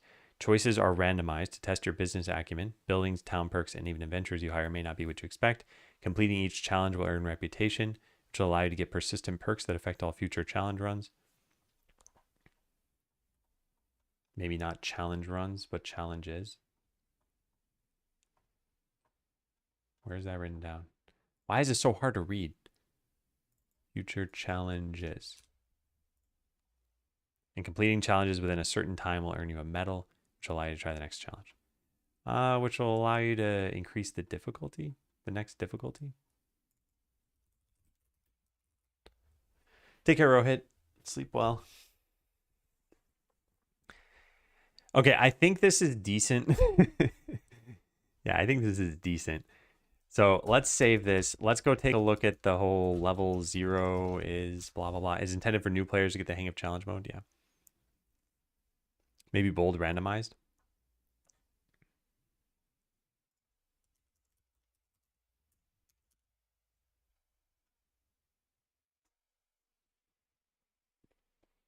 Yeah, what I would love to do is somehow make this more succinct to the point where it doesn't go on to the next line. But we don't technically need to work with just succinctness here. What we could do is just change the font size. So now font size equals, let's say, 20. That's a little too small, maybe. That's better. Choices are randomized.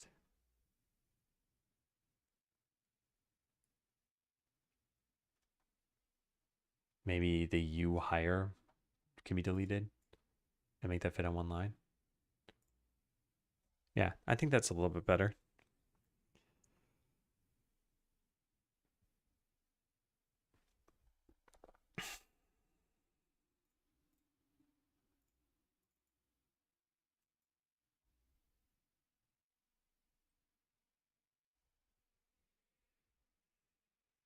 Completing each challenge will earn reputation. The idea of persistent perks.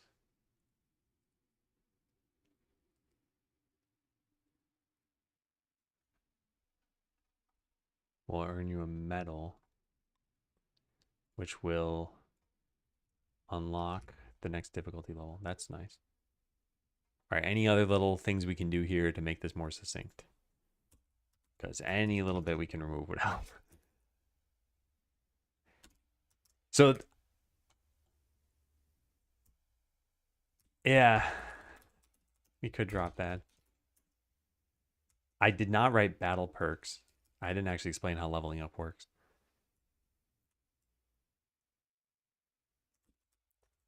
Rapidly expand your business. In fact, if we get rid of all the font size, all these tags, basically. This isn't going to work, is it? No, it's not going to work.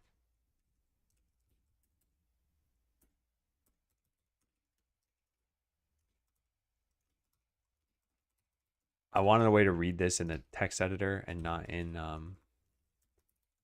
Godot. So like I want to copy as markdown or something. Markdown. All right, welcome to the Bone system, where we test your ability to rapidly expand your business. We could change this to we test how well you can rapidly expand your business. That actually makes it longer. Okay. Choices are randomized to test your business acumen. Buildings, town perks, and adventures may not be what you expect. Completing each challenge will earn reputation, which will allow you to get persistent perks that affect all future challenges.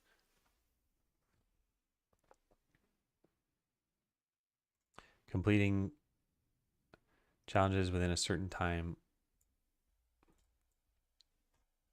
Maybe like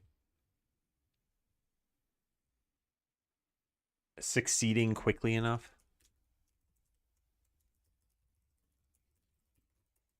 will earn you a medal, which will unlock the next difficulty level. That is much shorter. And it doesn't reuse the word completing challenge, which I think makes it a little stale.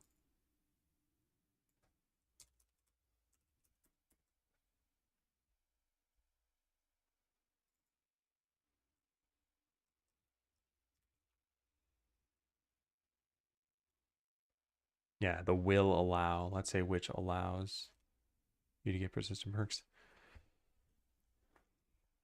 But replace the test your ability statement above with that.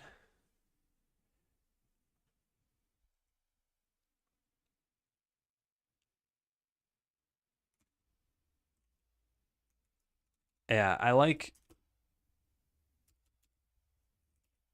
Yeah. Let's try it. Let's delete it. Because it's true. That is pretty redundant, right? I like the idea of saying test your business acumen.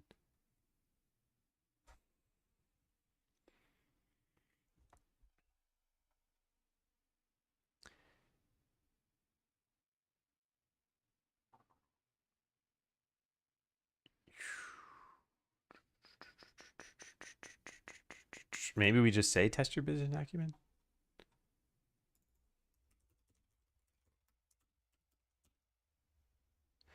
Oh, it barely won't fit.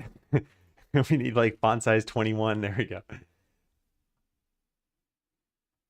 Also, maybe we color this a little bit differently. Yeah. I think it's a good suggestion. We color it like this. Font color equals saddle brown. And then put the slash font color here. How does that one look? Whoops, what'd I mess up? Oh, it's just color.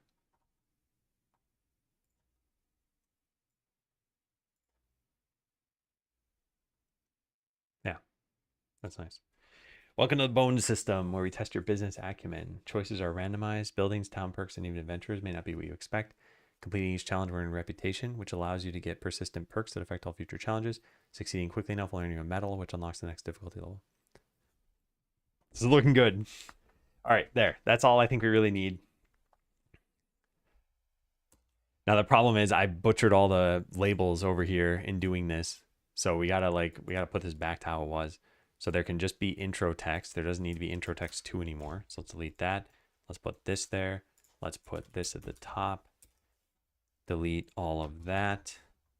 Delete that button at the bottom. Okay, so the only change to the scene now should be the label, nothing else. Yeah. And then the change to this is this text, which I still haven't looked at yet. So let's go delete this, and go back into the game. Yeah, I think it's really important to spend the time getting this label to be perfect because it's going to set your expectations for challenge mode. And by putting it here in the screen and not having you go somewhere else for it, if you're ever confused about like, wait, well, how is this supposed to work? You could always look at this again and it doesn't matter what level you've chosen. So now what does level 0 say? Level 0 is intended for new players to get the hang of challenge mode. Yeah, I could say you can skip directly to level 1 if you prefer.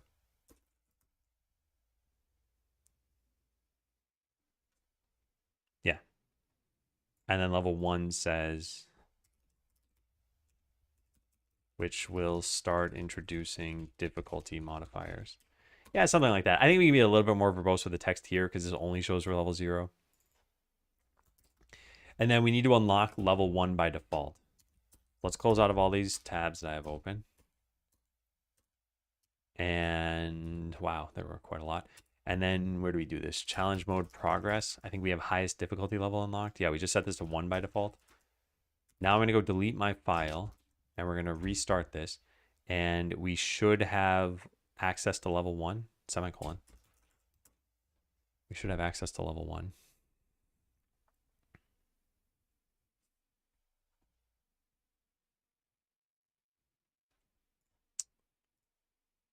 Nice.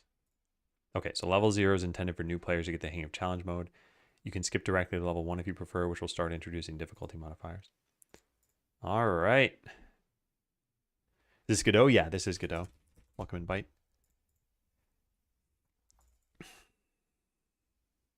Okay, so the only line that's going to be deleted beyond the playtest version is this one about aggregated metrics.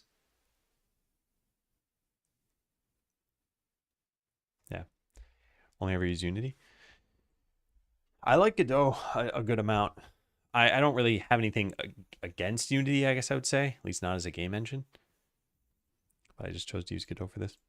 Hey, Avo. Yeah, it's been... Oh, wow. You were here at like the very beginning of Skeleseller. No, wait, no, sorry. It says 2025. You were here a year into Skeleseller. Welcome back. Yeah, the game has come a long way. And even just, what was it, 5 months? Yeah, 5 months since you've been here. Okay, so I think I'm pretty happy with this. And I think we can delete the stuff about having a tutorial here. So this is done. This isn't needed. This we're going to skip. Update. I opted to just put the explanatory text on the new run screen. I think it looks good. Oh, you liked it? Okay, cool. Yeah. I'm glad to hear it. Yeah, if you want to join the playtest, by the way, we will probably get it out today, I think. And you can try out challenge mode if you want to. Okay, so this is done. Beating it should say something to the effect of tutorial completed. Nah, I don't really think we need to do that. So yeah, this is pretty good. All right, let's run it one more time and just look at the text very closely. Just read through every word again. Make sure it's pretty solid. So remember, you're going to start this and you're only going to have access to these 2 levels, and level 0 is going to be selected by default. And if I select level 1 and start a new run and beat it, what does it have selected when I load up the game again? Go to title screen, quit, and then reload the game. I hope it selects level 1 again. I think it will. Oh, whoops, that's not how you do this. How do you do this? Well, anyway, level 1 is selected, so sure. All right, challenge mode. Welcome to the Bone System, business optimization via new expansions, where we test your business acumen. Choices are randomized.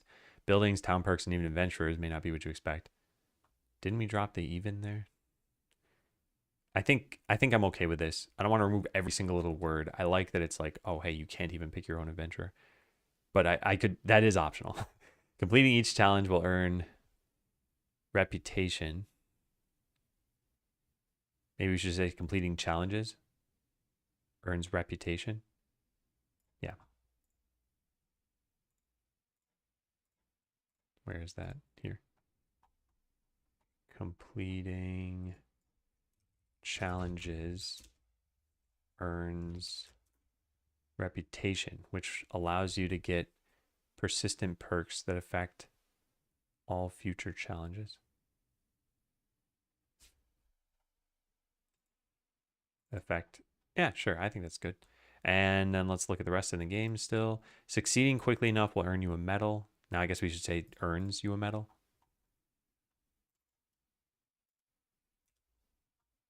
Which unlocks the next difficulty level.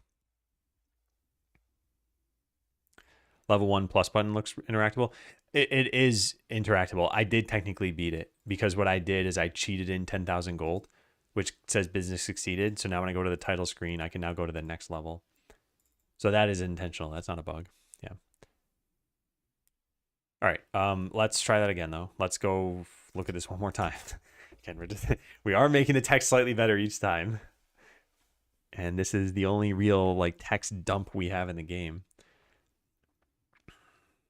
Choices are randomized. Buildings, town perks, and even adventures may not be what you expect.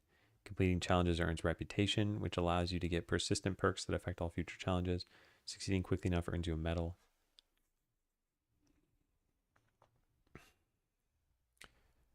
Rewards a medal? Yeah, I think rewards a medal.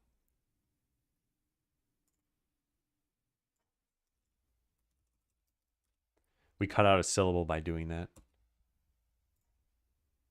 Succeeding quickly enough rewards a medal, which unlocks the next difficulty level. We could even get rid of the which unlocks the next difficulty level. We could just say succeeding quickly enough unlocks the next difficulty level. But I think the medal part is important because it also gives you more reputation. Maybe not. Maybe we should trim that down. Yeah, let's trim it down.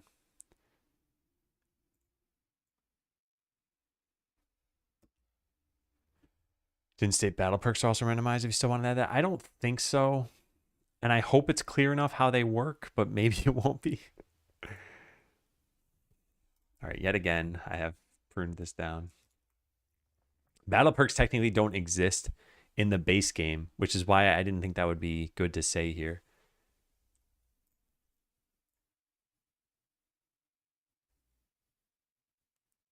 Completing challenges earns reputation, which allows you to get persistent perks. Affect all future challenges. Succeeding quickly unlocks the next difficulty level. Yeah. Now, I know this UI is not great. I'm not going to fix this up right now.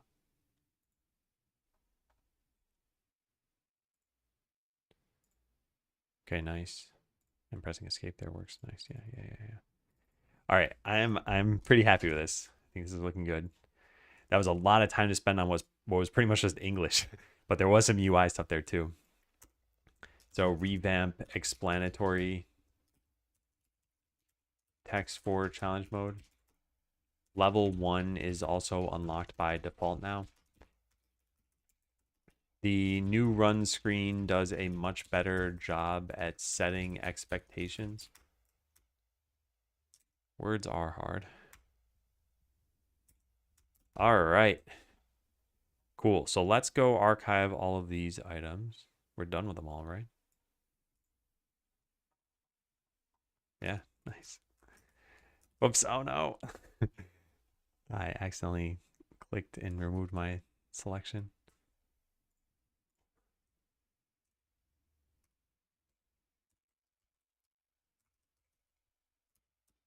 Just want to make sure that pasted correctly. I wonder if some consistency between the statements might help. Choices are randomized. Detail challenges earn reputation. Detail challenges are timed. Detail. That doesn't look good now. Let me take a look again. Challenges earn reputation.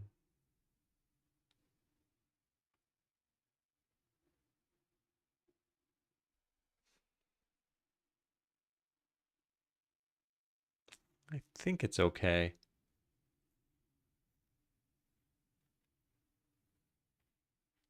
Yeah, and same thing with what Xyletics is saying. I think this is okay. What I'm gonna do, because maybe this isn't clear to everybody. So I've got about, I think, like 8 people who have played the demo and are willing to try challenge mode now.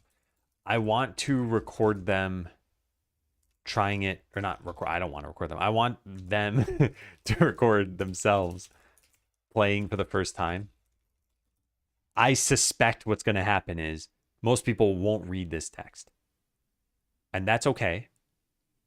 But they will see the buttons because those stand out. And I guess the button is going to... Oh, wait. How will that work? Yeah, no, that should be fine. Hey, hang on one second. I'll be right back.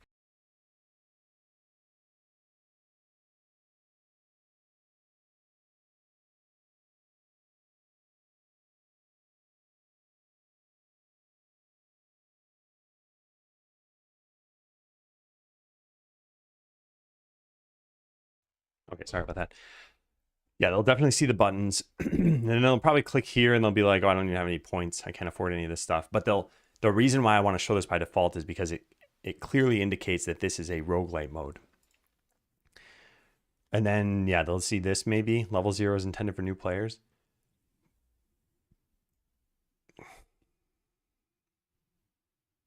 Yeah. Yeah, I'm pretty happy with that. So what do we still need to do in order to... I guess we need to do this stuff for sure. And this. Yeah. All right, check for leaks, especially when refunding points. Leaks. I don't have a way of... I don't have a way of doing that. But I can check for orphan nodes, I guess. So let's check for that. Is that only useful for creators who narrate their thoughts, or would you want recording that might be boring too? On a related note, I've got my boyfriend interested in challenge mode by talking to him about it and can ask him to join the Discord. So I think narrating your thoughts is very helpful. Like, let's say you had a silent video. It's not super useful for me, but you don't need to be like constantly talking. It could just be the occasional like, oh, that's fun, or I don't get this, or something like that. Ideally with an explanation of like, here's what I don't understand if it's not already clear from context. But yeah, whenever someone does make a video like that, I try to watch through pretty much the whole thing and learn whatever I can and take notes. And it, to some extent, it kind of increases the burden on you just for the recording section. But then for the note taking or feedback, it's like I could just watch the video and take what I will from it. Sometimes what's not super obvious is like, did you have fun just by watching the video? It can be obvious if they're saying it or if they just want to keep playing. But yeah, I'm not sure for challenge mode. I'm also not sure if it's going to land correctly. So yeah, this is all what I'm trying to test here. Hey, Pika, does it count as QA experience? I mean, not officially or anything, but technically, I guess, it is quality assurance. All right, so how do we want to do this? I guess on the title screen, let's go to unhandled input. And when you press page up, we're going to print orphan nodes. Is this a function I have? Yeah. Now let's go try it. So this will let us know if there are any nodes that Godot knows about, but that aren't in the scene tree. So if I go to the title screen here and just press page up, it does nothing. Wait, what? Isn't that object disposed exception? Is that happening when I press page up? Is page up even the thing? What is this? UI page up, yeah. Is this getting hit? It is, okay. So there are no orphan nodes, I guess. Do I need to spend points and then refund? No, yeah, I guess there's just no orphan nodes. Well, whoa, whoa, whoa. What do we have there? Adventurer slash sprite. Okay, now we're talking. How do I? There we go. I'm clicking the wrong button. No, wait, what? Oh, it's only no. Hmm. Hmm. How did I get that to print out?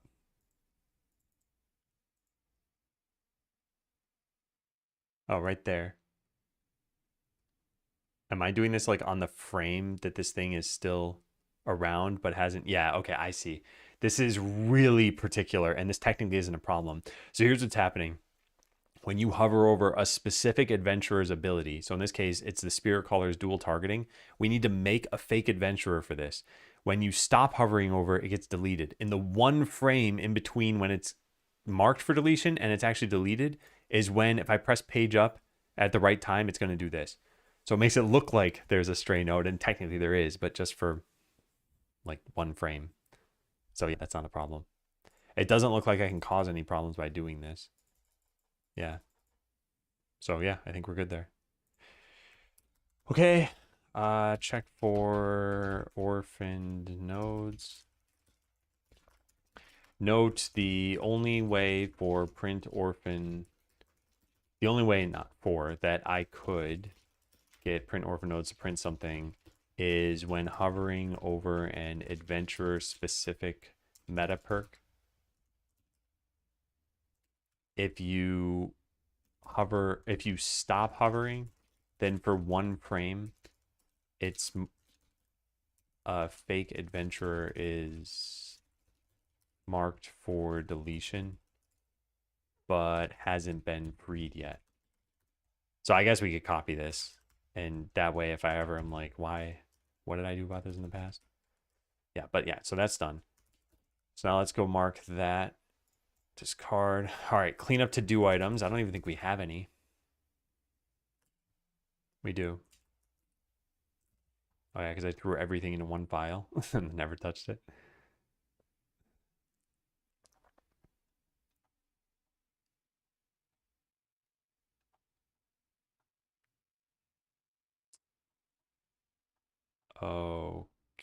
Okay.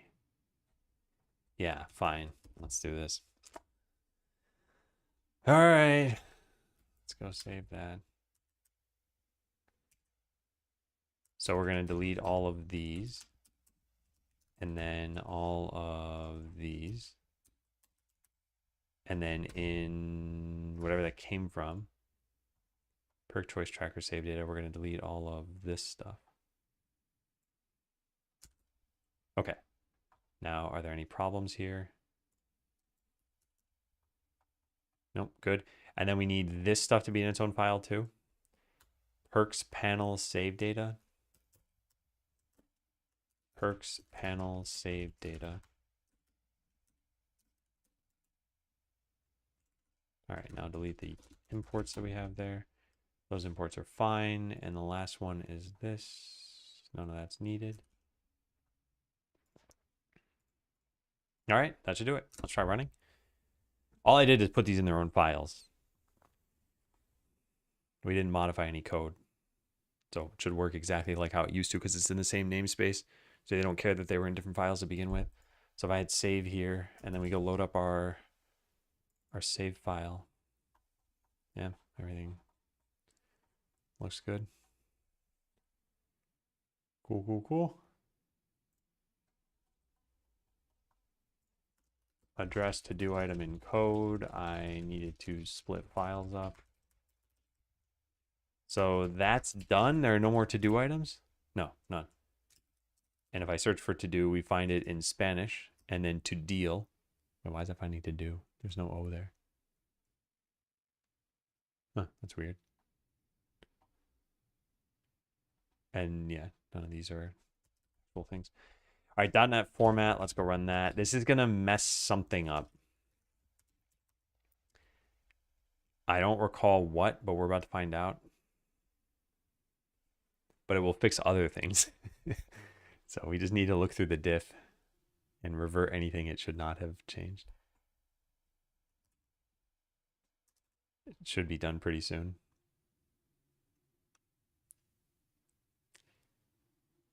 Come on.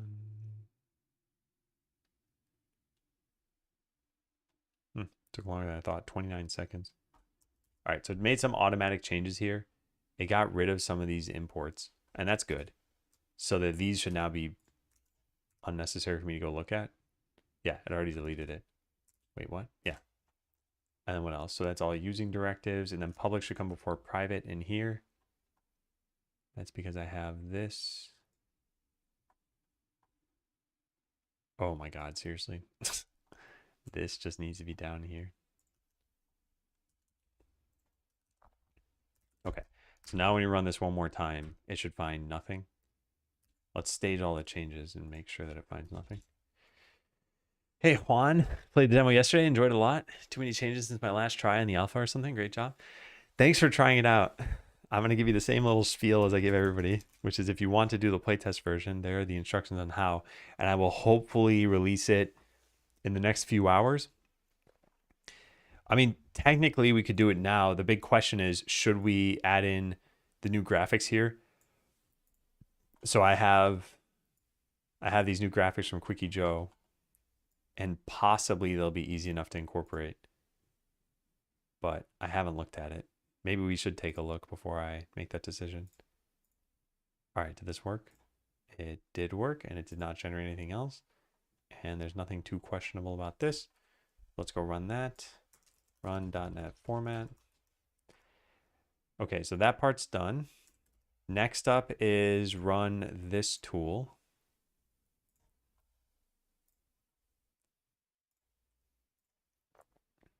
This will take a decent amount of time. Maybe another like 20 seconds. And this is going to add any UID files that we're missing and just randomly modify UIDs that are already there. There we go. It's done. All right, so we don't need these changes, but we do need these add missing UID files. Cool. Never use the flee option, I just die.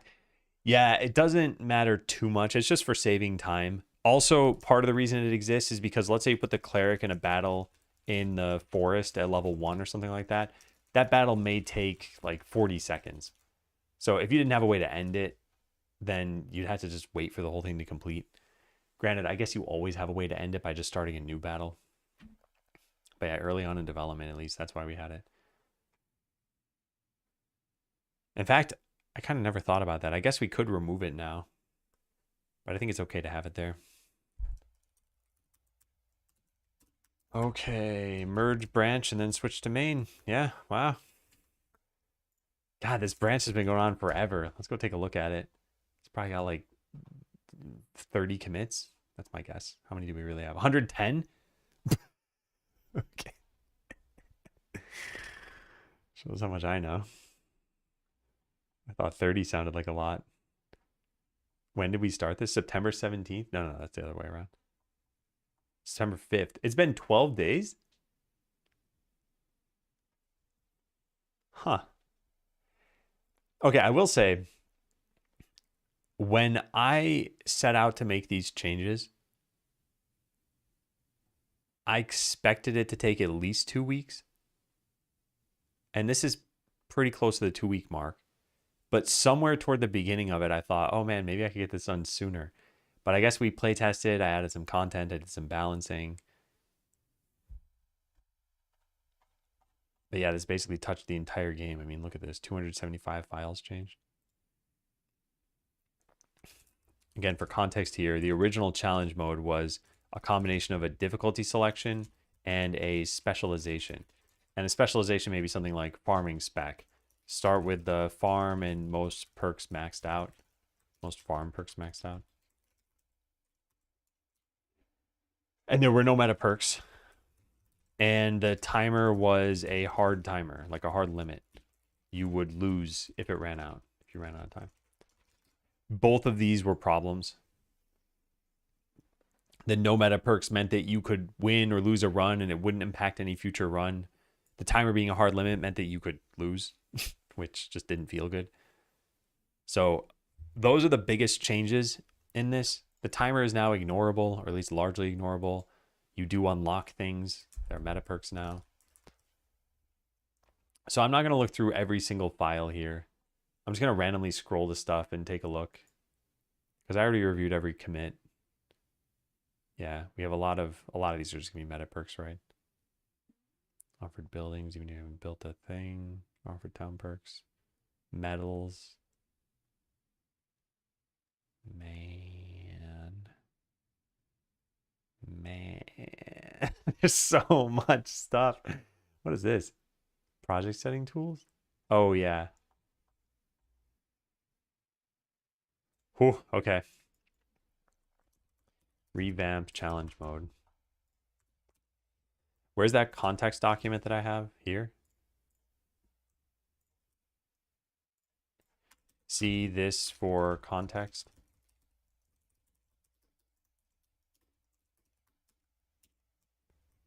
Can I just copy paste the whole thing? Whoops. Yeah, I can.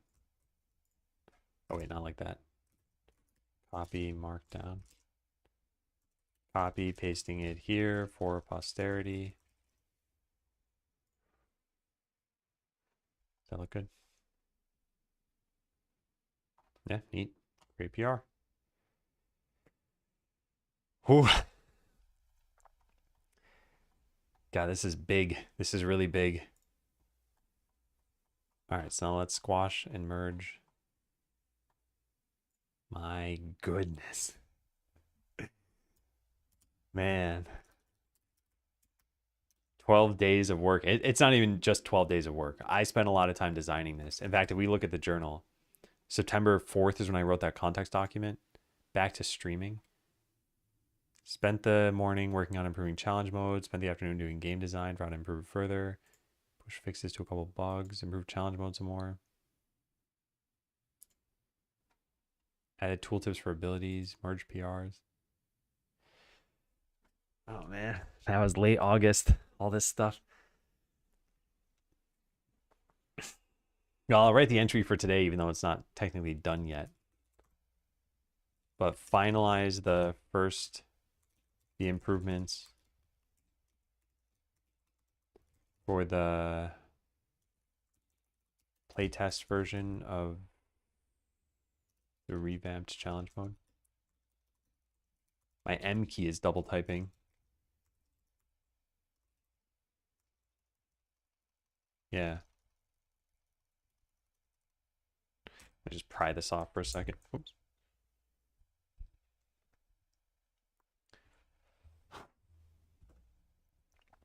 Okay, let's see if that helps.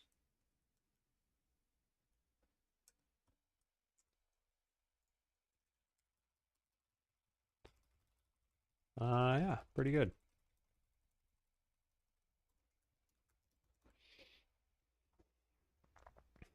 So I guess we don't need this anymore. Or I should just put it in the stream of consciousness. Whoop. Put this here too. Oh yeah, I wanted to add another twist. I'm not doing that, I guess. All right, I can merge that PR. Let's go take a look at that.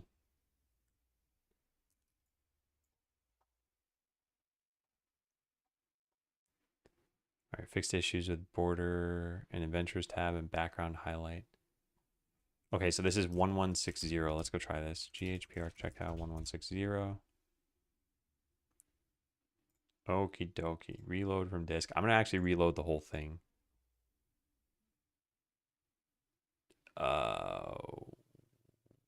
What? What did I change here? I don't know. I don't really care. Can't be that important.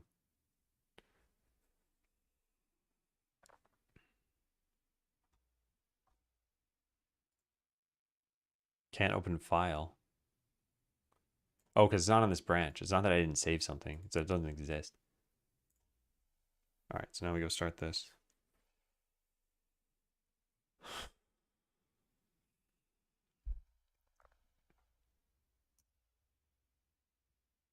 God, this looks so cool.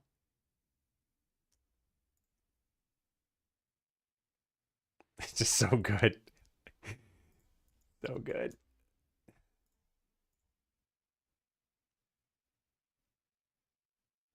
Yeah, man.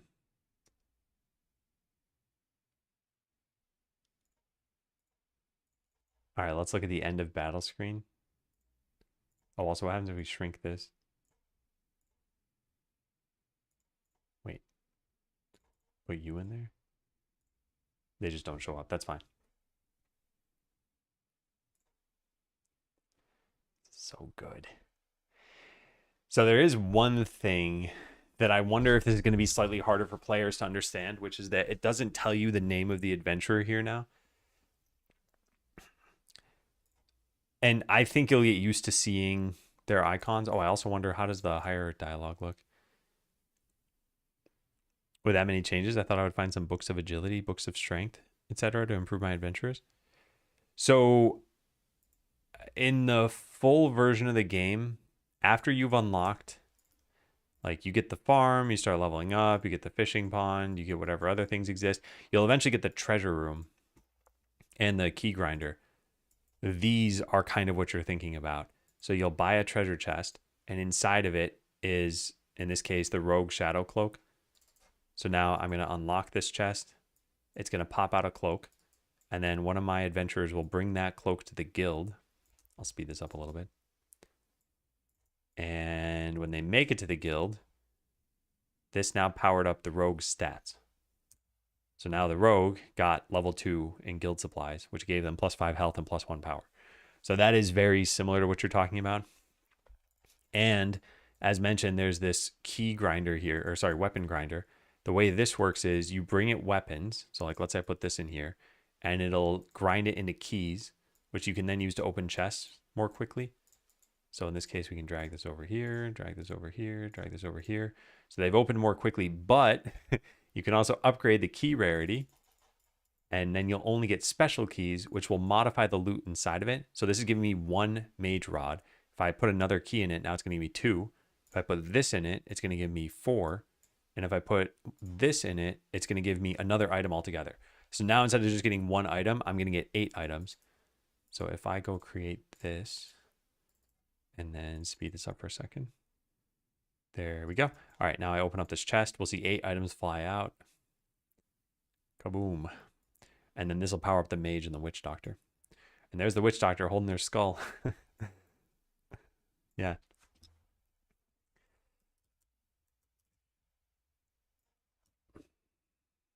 All right, so yeah, what I wanted to test out is, how does hiring an adventurer work now? Nice. That is so cool. Is there a limit? The mage can have 50 rods? There is no limit. This is, I learned from Mean Girls that there should be no limit here. So if you were to just keep opening more and more chests, like, let's just get every single perk here. Okay, and then we'll turn on, actually, we'll set all these to like mage, mage, mage, and mage. And then we'll turn on auto purchasing. So I'm going to unlock all of these at once. And we're going to get a whole bunch of these. Just keep unlocking these. Yep, and let's get all of the keys that we have here. Go, my army of skeletons. Not enough mana? Well, now I do have enough mana. They're taking a ton of keys over here. We're going to just spew items out of this thing.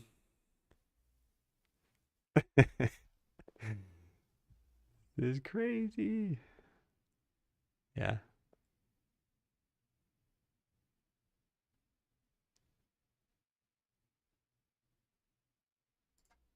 I might as well just open all of these.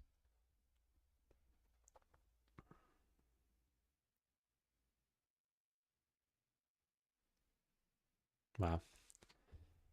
Go skeleton army. Yeah, okay. So anyway, at this point, the mage has gotten surprisingly only level 4. But I guess everyone's leveling up a bit. Yeah, like this got level 7. Huh, interesting though. The mage, oh, the mage isn't even in some of these. Wait, what? Is that broken? Can we turn off auto purchasing? Turn off. The mage is selected, but auto purchasing didn't give them an item in there, huh? What is RAM usage? I don't know. I'd have to look at it, but hey, Gasta. Strange. Okay, let's take a look. That one's good. That one's good. That one's good. And that one's good. Yeah, they're all fine. Then I turn on auto purchasing and what, they just break? Huh. Well, that's a problem. I wonder if I have that written down somewhere.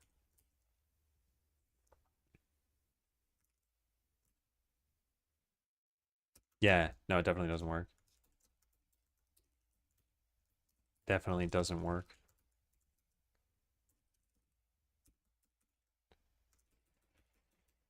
Yeah, okay. Well, too bad. Yeah, so we've just let this run for a while now. Who's the highest level person? The Paladin at level 11. So they got plus 200 health and plus 40 power. And you can see that's a pretty significant amount. That's a quarter of their power and what, 200 health? That's like a sixth of their health. Is it going to be in infinity mode? Not explicitly. Yeah, like you can do this in the game, but there's probably not going to be much of a reason to do this. So sure, you could get your paladin to the point where they're like soloing the final location, but it'd just be for fun, I guess. I wonder if they can even do that now. Actually, before the, hang on, let's turn that off. Let's go give the paladin all their abilities. What else should we get? Damage reduction. That's probably pretty good. Don't care about that. Yeah, get that, get that. Okay, so let's see if they can win in this location. They've been beefed up quite a lot. Oh yeah. Yeah, they're taking almost no damage. What is their fortitude? 146. They have a 29% damage reduction. And then every time they use Holy Blessing, they get another 15%. So 44% damage reduction. And then this can allow them to get up to 64%. So that they'll just take very, very little damage. Wow. Unfortunately, they also do no damage. So this whole battle is probably going to take them like more than a minute. Let's let them run it out and find out how long it took.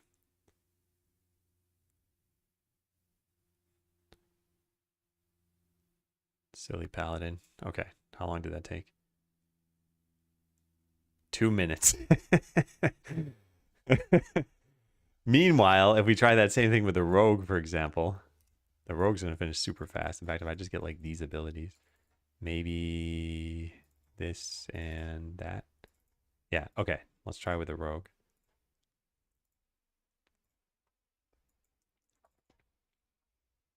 The rogue is a powerhouse. Yeah. So instead of taking 2 minutes, they took 20 seconds. And granted, you could put them both into battle at once so that they'll take, what, like 18 seconds probably. And then neither one's basically going to take any damage now because the paladin is going to heal them both. Yeah, 17 seconds. So cool. Yeah, so anyway, you could do this, but there's no real reason to do this. Like by the time you got to this point, you've probably got infinite money. You've leveled everything up. You've bought everything in the game.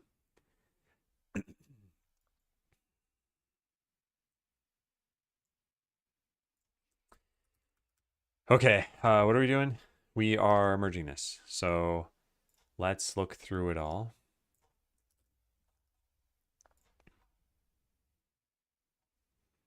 So these are the new cards. They look great. So I'm going to mark that as viewed, mark that as viewed. Card border, no top. And card border with the top. That'll hold the life bar. Life bar over. Yeah, looks fine.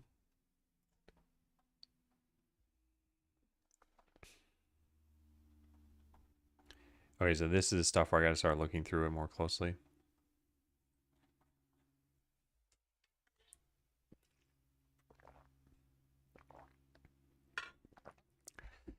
Okay. So battle party member got a style box empty, which is used for what? The H separator? So that we could do, what, move the life bar down? Battle party member. There's the H separator. I'm not actually sure what that's for.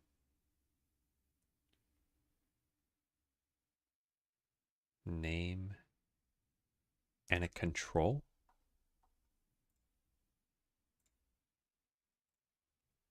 Okay, that makes sense. And then a empty area. We should probably just use anchors for this stuff. But this is done in the base class anyway. Let's go take a look at this.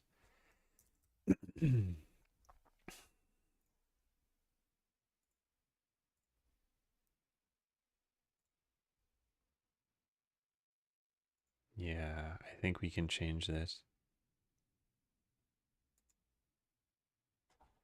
Okay, how about this? Let's take a picture of this before I mess anything up.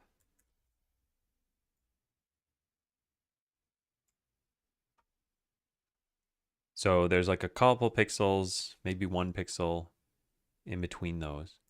And I'm going to delete this margin.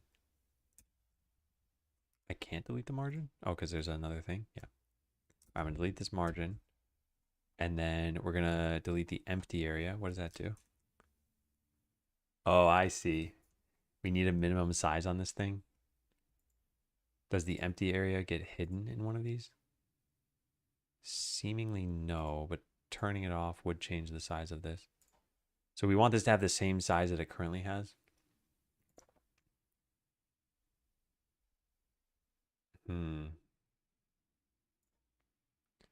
98. So let's do that. Delete the empty area now.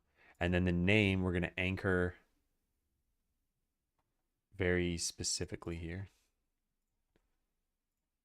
There's no way to anchor this.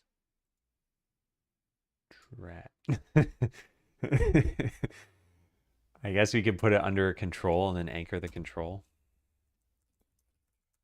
Name anchor. All right, so this can just take up the entirety of that. That's fine. Although we want to not have this get cut off. Clip text. Oh. Weird. Okay, there we go. And then position this. No, wait, this won't have a positioning thing here. It's this that we would need to change. This is inside the VBox container. Should we put this in here?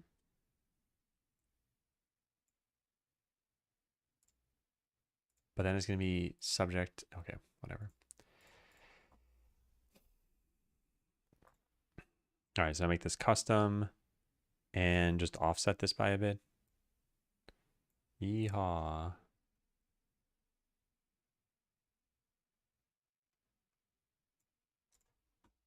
Okay, but doesn't this already represent a problem? I didn't take a picture of the whole thing before, but I probably should have. Oh, man. All right, let's get stashed this. And go back into here. So this did have more space. The size is 102.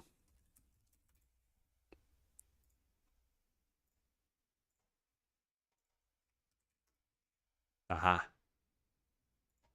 There we go. And now name can be positioned according to that. Yeah, nice.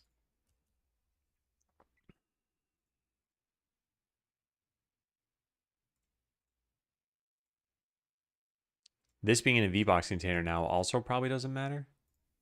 Because we can just position this at the same point that the other one was at. Or does this have some special layout? Y is set to 5. I guess what we could do is always have these be at the same offset, in which case I would put this anchor here and then put these things back to where they were, but they're not going to have... No, that won't work. Yeah, I see. Okay, so we put this in here. So we don't call this name anchor. We call this like, I don't know, anchor. Delete this. And yeah, that's looking pretty good. Okay, so if I save this and then get rid of this, don't do anything there. Now go to battle party member. Yeah, I think that's looking good. All right, so now let's look at the scene change. I have not technically changed anything in the scene. This just set this up to false. We do have an H separator here, which I think should be unnecessary now. But for whatever reason, I don't even see it. Are we in the right scene? Yeah, battle party member. Where is it? And what's that doing? Hey, Flare. I guess there's the H separator. So we delete that? Nice. Okay, cool. So I only have one control now that is not visible. Why is that? The name should also not be visible. Yeah, that is, turn that off. And now the minimum size shouldn't be set here. The minimum size should be set to something lower. And we wouldn't know what that minimum size should be unless we go look at this again. So reload. So what is this? This is 71. Here, Esco. Finally worked on the game again. Task seems insurmountable. There's just so much art to be arted. Is this with, you said there was an overhaul that you were thinking of working on or not? Is it with that overhaul, or you're just talking about to make more progress? Yeah, you were gifted a sub by Motoboat. I'll type out the name in case you see him in chat again at some point. You want to thank him? I don't think they're here now. No overhauls for the sequel. Gotcha. Okay. So that's looking good. That's looking good. So that's battle party member. So this is, I think, fine now. Now we go look at party member. Party member added in a control. No, sorry. No, that's mine. No, that's not mine. What am I talking about? As a control, it does not have the H separator here. And this just has a different index. I think this is okay. Although I also changed this. Yes, Kamina.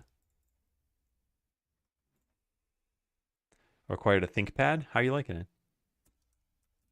Party member.tscn.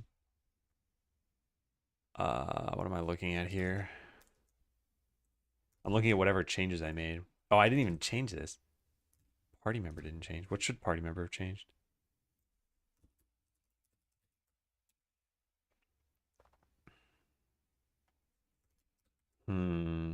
Got rid of an H separator and put a just got rid of an H separator, actually. That was it. So now there should be no changes to this. Yeah, I don't think there are. I think this is fine. And then party member base, I just modified. Some of these textures are going to be needed. That's okay. There's an Atlas texture there that I'm not sure what that is. Haven't set it up. I see. What are you doing here? Adventurer image container. Oh, yeah, that's correct. Yeah, that's good. And then there's a margin container, a texture rectangle, 9 patch for the border. Margin, this stuff's looking fine. Life bar, title margin. So title margin, I think I deleted. Yes, I did delete it. And then names line spacing we had to change. Interesting. And then empty area, I think I deleted too. Yes, but then this is going to break once we run in the code. We set the space below the name. I hope we don't have to do that anymore. Because this isn't going to work anymore. And change the border graphic. That part's fine, I think. As long as there's no show life bar. Hide life bar is all we call it, yeah. Whew. Okay. What's that problem? Nav map synchronization error. Well, hopefully that's not a big deal. Mouse filter on the H separator. Okay, so this is now no longer there. Then party member changes the color based on whether they're in battle. I didn't even look at that. Yeah, I didn't even look at that. So let's send 4 of them into battle and see what happens. I don't see a difference. Oh yeah, I don't see a difference.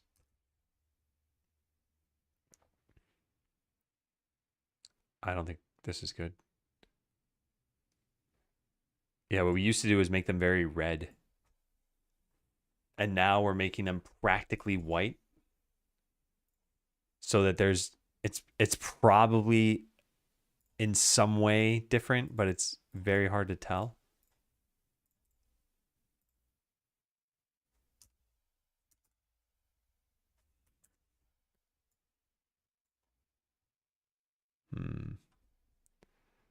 But I do want to change the border. There's got to be a way to do this. What if we just set it back to what it used to be? Like, I wonder how bad it would look. 9 patch rect modulate here. So this is the red color we used to have. And I'm not sure which border it's modifying, but if it's the white border, it might look okay. Whoops. Did I break something? I did break something. V-box container relative to party member not found. Oh, goodness. Oh, goodness. V-box container, where are you? This container, and then we get these things? Okay. I have hand drawn nothing. I'm not the artist for any of this stuff. Quickie Joe did a lot of this stuff. There's Super Retro World as the base asset pack that we used. But I am not an artist. So count on me to do none of that stuff. Life bar and name. We fetch these things. So let's fetch them like that. We shouldn't need the container anymore. We shouldn't need a texture rectangle. Adventurer image container. Texture rectangle. So I'll say adventurer image.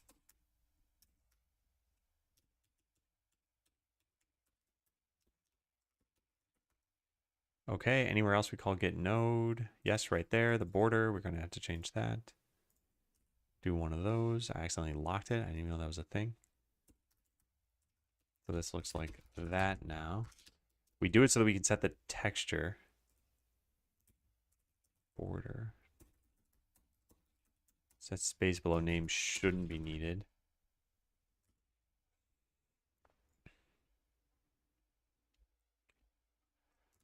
Okay, does that fix this?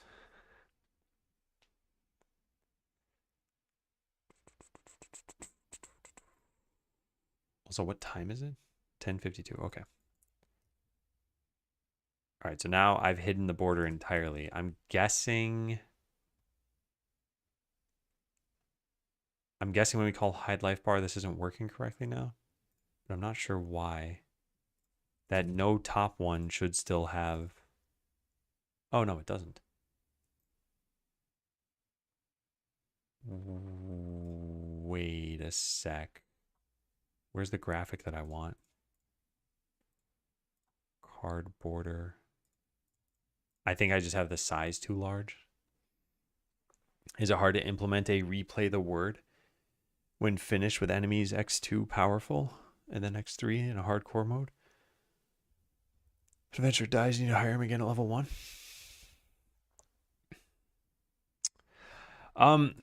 It's not necessarily hard to do that, but that's kind of like what challenge mode is sort of supposed to be. We could make like an infinite challenge or something. The hardcore thing, though, I don't think it would be fun in this game. A bunch of people have talked about it in the past, but think of what hardcore actually means in this game. It means hovering over the flee button for battles you haven't done yet. It means not using characters that are intended to die. Like the warrior, Mushi. And it means battling in low-level areas constantly. So in a game where you're manually controlling a character, making these different decisions of like, okay, I could go fight a strong enemy and maybe get better rewards, but I might die. And then if it's hardcore, so I'm going to have to restart completely. That's interesting because it's taking your time as well. And time is a resource you care about. But in an automated game, you basically could just do this. You could be like, okay, it's hardcore mode. I'm going to send my archer to the forest and I'm going to walk away from my computer for 30 hours. And I beat the game. So it's like hardcore is not really fun in this game because you don't have that time component. So if we put in a time component, if we had a time limit, then I think very few people would want to play that game. Because the game starts out as very casual. And that's pretty much the feedback we got for challenge mode already. You can see the time is counting down because this is an old build. When this counts down to 0, you lose, and people were frustrated by that. Excuse me. And I think in general, unless a game lends itself well to having a time limit, like a racing game, every racing game essentially has a time limit if you're in a race against other people. And that time limit is how fast are they winning. And that's okay because that's what you expect out of racing games. But if you're playing like I don't know, if you're playing a laid back game and there's this like speed running element to it and you're not expecting it, I don't think you'll be happy about it. Okay, I see. So we're changing the background of this. That's our problem. So I got to change it on the right thing. Okay, so gotta make it clear that adventurers are in battle. Maybe make their borders red.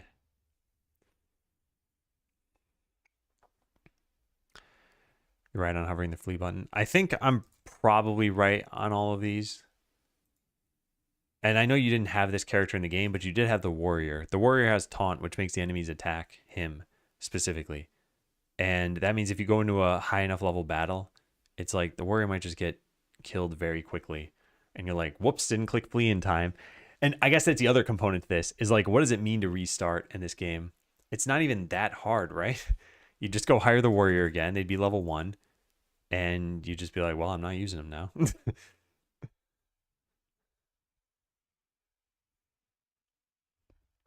So yeah, all in all,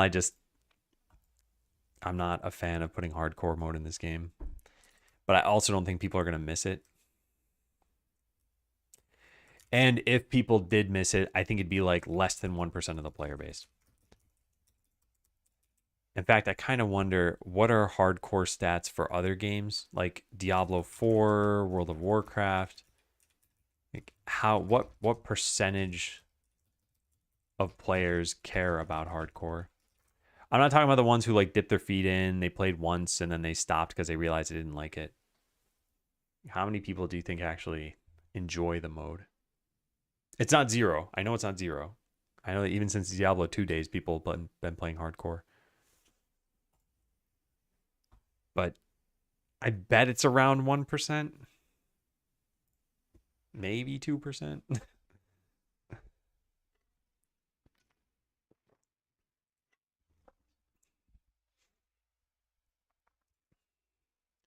right, so I messed this up, but I don't know what this was supposed to look like. So let's go find out what it was supposed to look like. Because maybe it just needs to be smaller, in which case the minimum size would be even lower. So this is what this is supposed to look like.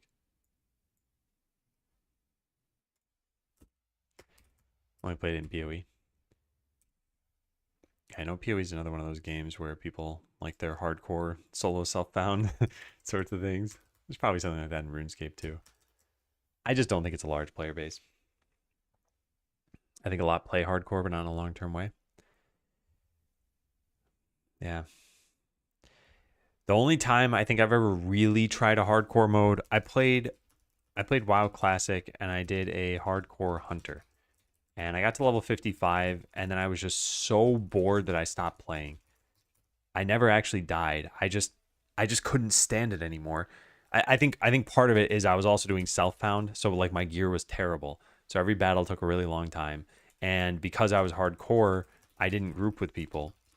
So I couldn't get better gear because I was like, well, I don't want to die to some idiot who joins my group, right? So like I just couldn't play with other people. That's like half the game. And I couldn't get better gear. That's like half the game. And it was just boring. It's like, yeah, sure, I could auto shot the same monster 400 times and try to level up, or I could just quit and have fun playing another game.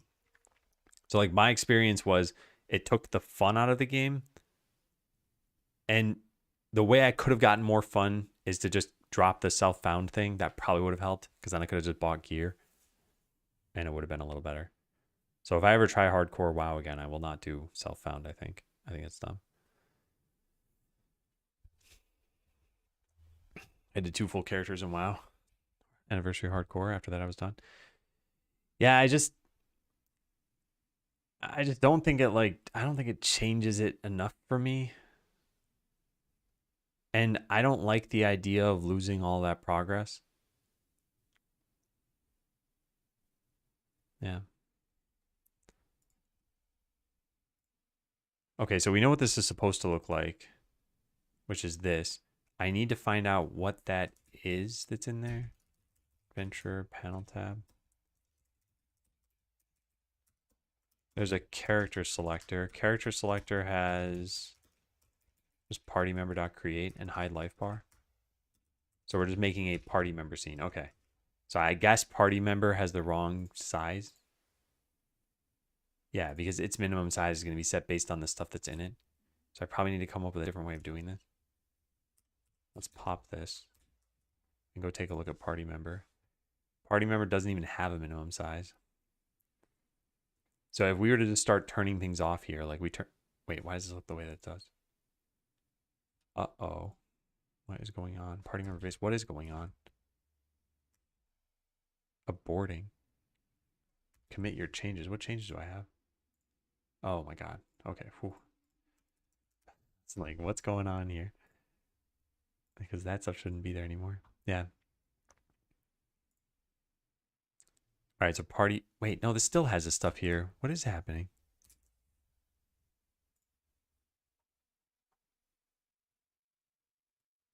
I deleted this stuff. It's deleted from here. Party member inherits from this, but then added all this stuff back in. Oh no. All right, well, that's, I guess, why this happened.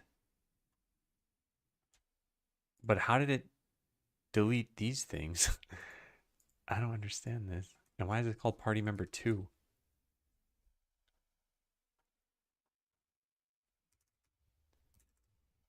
Party member base is called party member 2.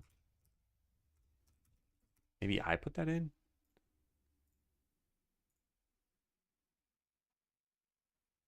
All right, well, I guess just delete this whole VBox. And then set the minimum size of this to whatever this one is. 71. I don't think this is going to work. I'm pretty certain it won't work.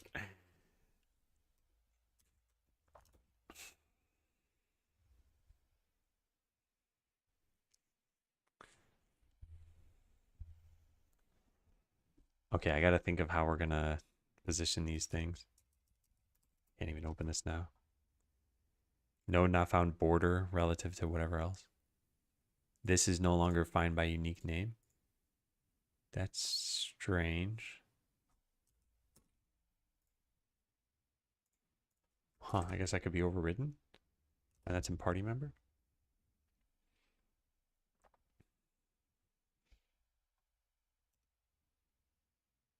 Okay, we're getting a little bit better. But yeah, I see the problem we have here with this.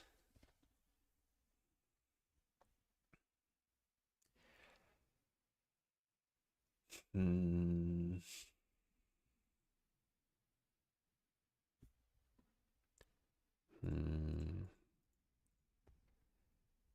I wonder.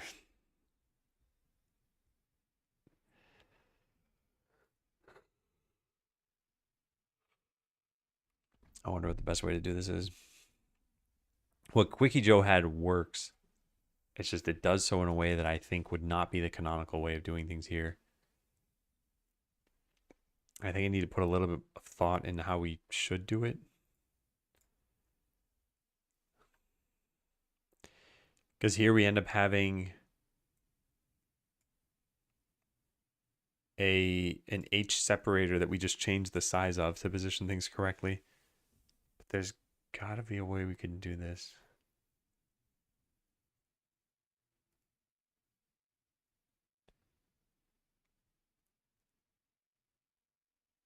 I think I need to put some thought in this off stream at some point.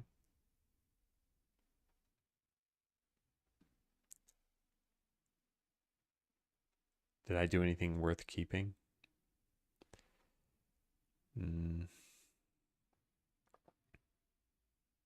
Not really.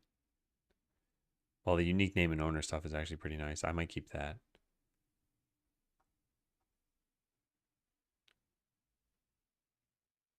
Because it lets us get rid of some of these things. Okay. Yeah, I'll write some notes to myself here. Okay, so notes to self. We still need some indicator of when a party member is in battle. So let me just undo everything I did. I don't think we're going to save a single bit of it. Yeah. I'll just revert it all. And then I'll go back to main. And I'll reload this, reload the whole project just in case. You may wonder why I'm doing that if it said reload the project in that dialog, but it's because sometimes it doesn't reload everything for some reason. And then I'll start this again. We can discard these things. I want to get a picture of what this looks like. Yeah, there.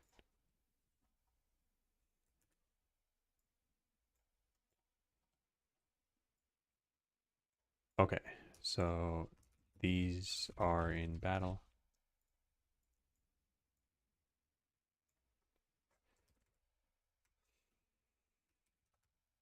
And then the other thing we need to do is I tried just setting anchors and minimum sizes. The problem is that we dynamically show/hide elements, namely the life bar. So the name is based on what's there in the life bar. The way Quickie Joe did this is by changing the size of, I think, 2 H separators. There's one there, and there was one called empty area, I believe. Oh, I'm on main, so I can't check this anymore. 2 H separators, I believe. I wonder if there's a way to do this without modifying that sizing completely. Maybe we could have, yeah, it feels like we should be using different scenes or something.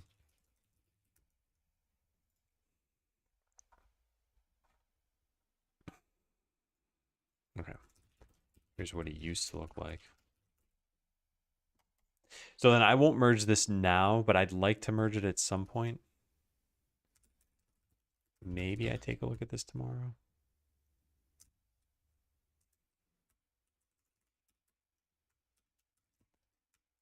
Local metrics server.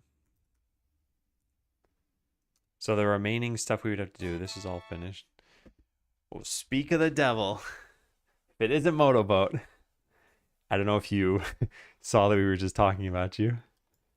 But Resco said, I've been gifted a sub. And I said I was Motoboat. And then I checked chat to see if you were there, and you weren't there. And no, maybe you were, and I just didn't see. I don't know. Anyway, hi, and thank you. I appreciate it, Motoboat. Has quite the number of gifted subs.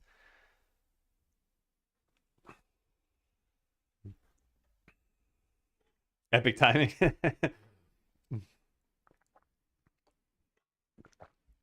Yeah, thank you.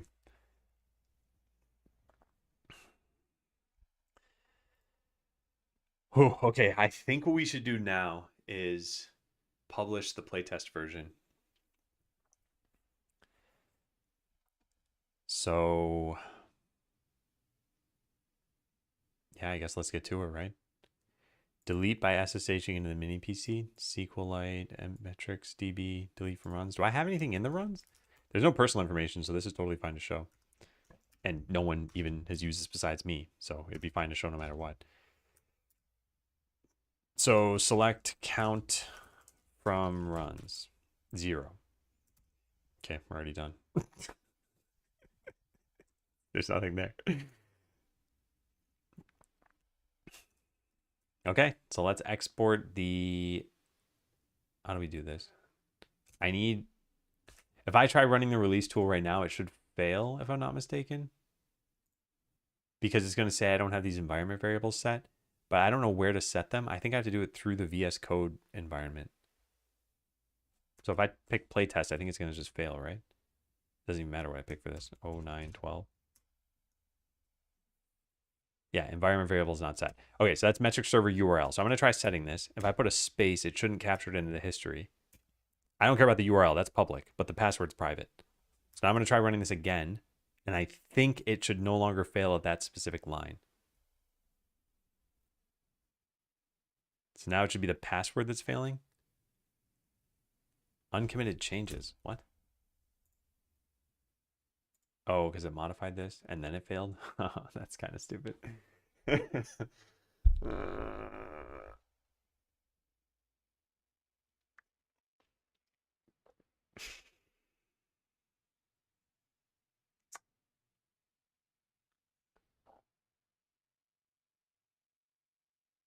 I guess this thing could just ask me for what is the password and what is the URL. And then it wouldn't need to fail. And the URL is public anyway, so it's basically just asking what is the password.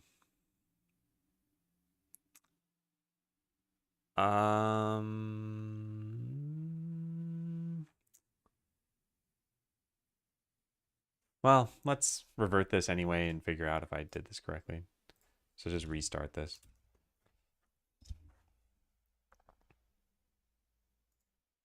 Is it running? Did it ever stop?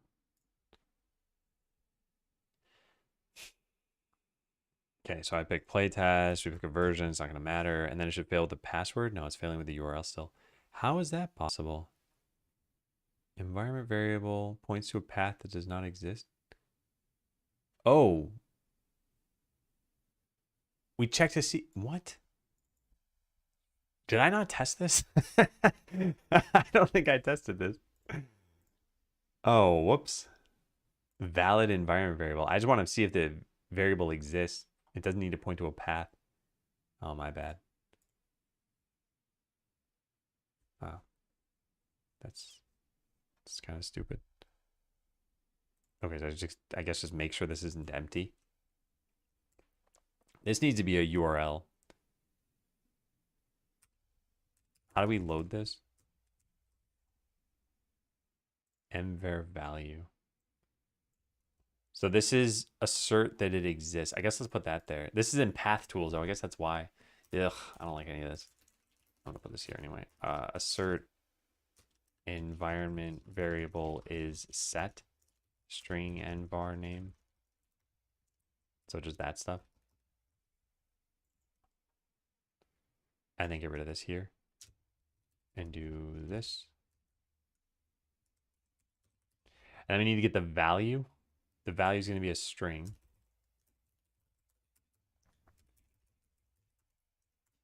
And var value. And get that here. Hello? Hello? I'm trying to press tab. There we go. Yeah, so what I want is just to make sure that this thing is set. So we're going to do that from this. This is going to be string metrics server URL equals path tools dot ensure that it's set. And then the password is going to be there. And then we delete these. And now it should work. Except for now, I got to check this in.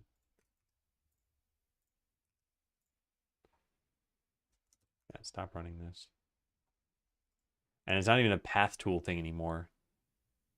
It's, yeah, it doesn't really belong there. I don't care. Yeah, I don't care. Maybe it should be processed tools. Yeah, fine. I'll put it in this. Yuck.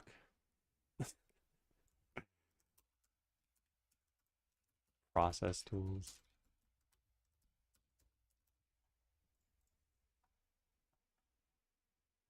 Doesn't matter where I put this. I can just go here. All right, so now this is working. Yeah, so if I were to try to run this, it should build. It's going to then complain that I have uncommitted changes.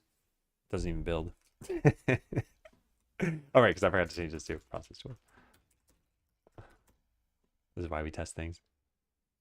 Well, it's not like we're in a rush. Yeah, so this fails because there are uncommitted changes. So now we commit these. So fix check for environment variables. I was calling the wrong function, so it was trying to make sure that the metrics server information pointed to files on disk. Yeah. Instead of just making sure they were set. All right, growing pains. So now we try this again. It's going to complain about the password not being set.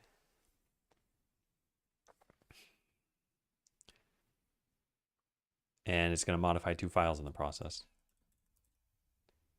Yeah, so password is not set. So now I got to go figure out how to set this because I don't know what the password is. But if I were to press up, yeah, nice. It does not show up in my history because we started with a space.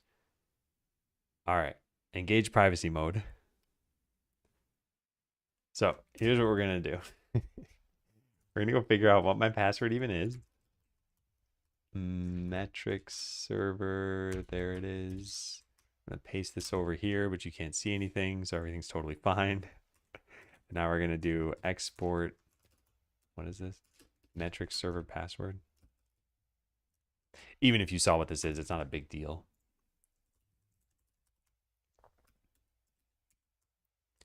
Okay, so now I clear the console. I don't even know how to do that. Give me a sec. I click this. Where's clear? How do you clear the console? Clear. Nice. Now I click the release tool and it should work. And if it does work, then I can show my screen again. So playtest version 0912. All right, looks like it's working.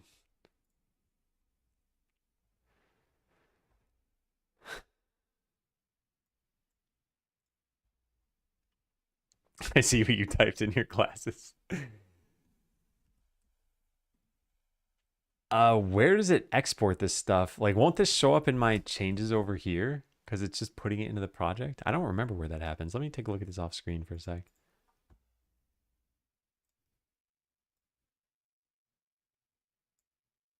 Huh. I truly don't know where that goes.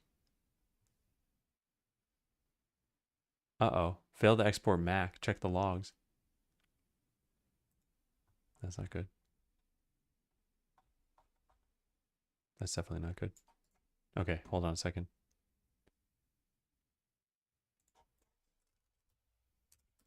Oh, no. What's happening? Invalid version number. That's not a problem. Could not find a part of the path. .NET publish. Program crashed.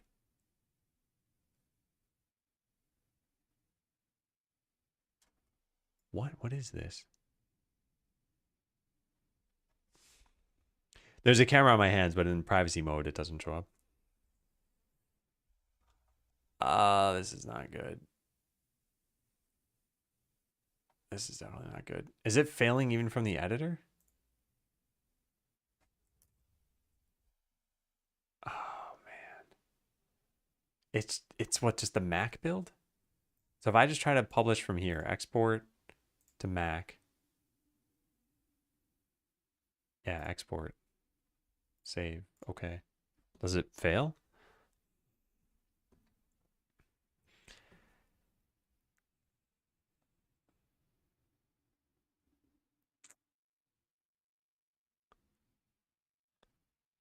It looks like it's succeeding.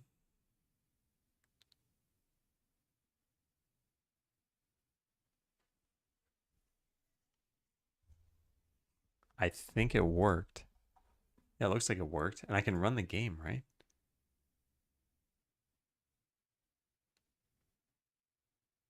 Yeah, why did this fail then?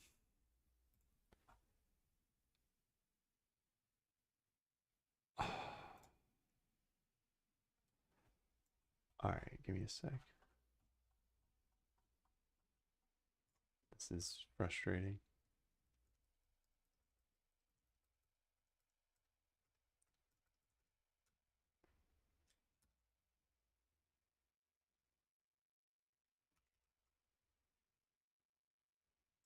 Yeah, this is all I see in the log.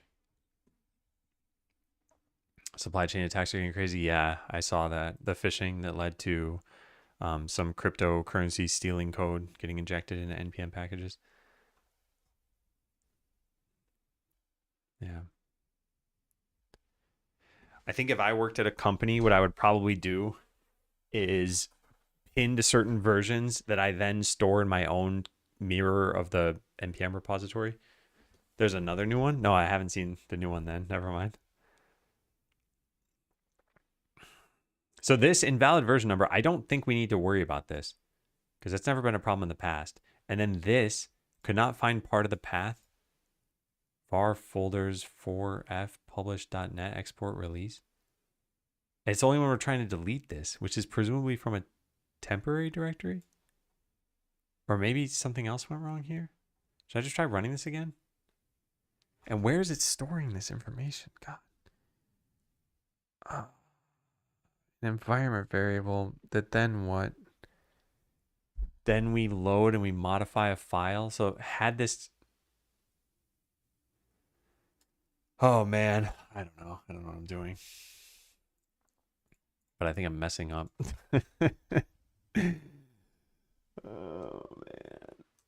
Project settings. Yeah, this would modify this in here. It sets it directly in this. Setting metric server information.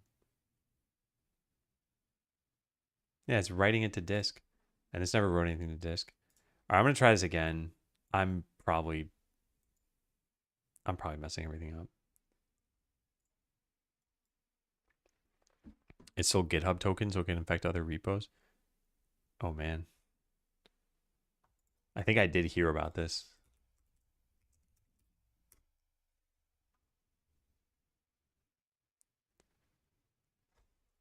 All right, this is a little frustrating. I should probably write this in the release information. Get this stuff in the release information. Need to type the environment variables with spaces at the beginnings of the lines so that my shell history doesn't capture it and can't show project.godot or whatever it is because it'll contain the if the build fails since it'll contain the password.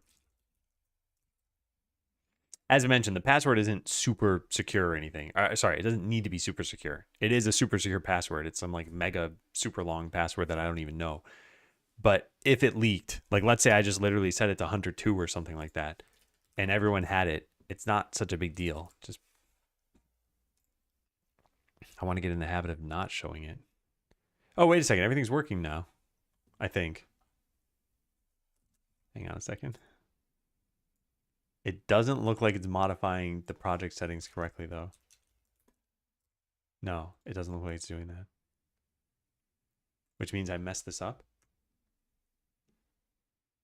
Do you want to upload to Steam? No, I don't think so.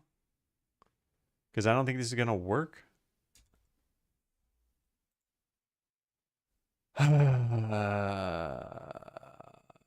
what do I do? All right, let's just try running this. Just see what happens.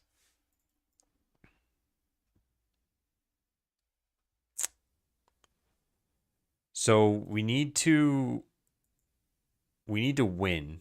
What's the easiest way to win? Because we can't cheat, can we?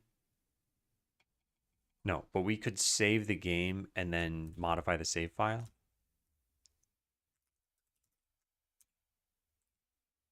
Money we set to $4.99. Okay, now we load the save file, and then we click an apple and we win. No, wait, that didn't work. Because now the current cumulative gold is 1. I said the wrong thing. Cumulative money earned. Ah, there we go. 499 there. Okay, now we load. And now I click an apple. There we go. Business succeeded. So this should have hit the metrics server. Did it. Failed to upload. URI is empty. Okay, that's incredibly scary. Oh God. What have I done? What have I done?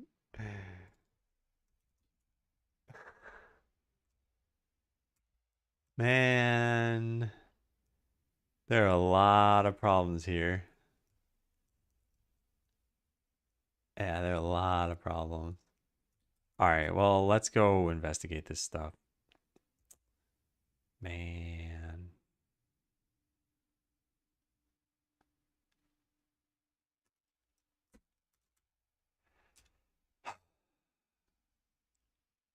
mvar. Where do we do this inside the actual thing? Get setting metrics server URL. Is this correct? Project.godot. Metrics server. It was deleted? Did I delete it? I must have deleted it. Maybe I just wiped out this line entirely. Okay, you know what we should do? We should just test to see if this is even replacing these things correctly. Because it's probably not. Like, I probably broke this. So can we like system.exit at this point? How do you cause an error? Let's just throw an exception. Throw new exception. This is a fake exception. And maybe if I throw in some like bomb emojis, it'll be obvious. There. Okay. So now what we got to do is we got to try running this and not with a real password. So I got to open up the terminal and do export metrics server UR no password equals hunter2. Okay, so now we run this. It's going to have a fake password in there. I better make sure that's the right environment variable. Yeah, it is. Metrics server password. Yeah. Okay, so now it's going to ask, do you want the playtest or the demo? I say playtest. Oh no, it failed because I have changes. Oh God, there's no way to get around these changes. All right, just don't throw an exception here, I guess. I'm going to get this to work. Yeah. Oop, what is happening? I think I accidentally modified a line up here. Yeah, maybe I did, maybe I didn't. So we do this. We throw a fixed exception. We now have the modified file. I'm going to go look at that modified file. It is not working. Okay, this is proof that I messed up. Yeah, great. But now at least we know what the problem is. It's that I'm a dummy. So how should this work? Where do we do this? Project setting tools. I don't want to run this. I just want to open this file. Password regex.replace. What is this? Caret password key dot star $. That should be fine unless an equal sign is a regex character. Equals sign? I don't think it is. How do you match a single equal sign? Wait, is it a regex character?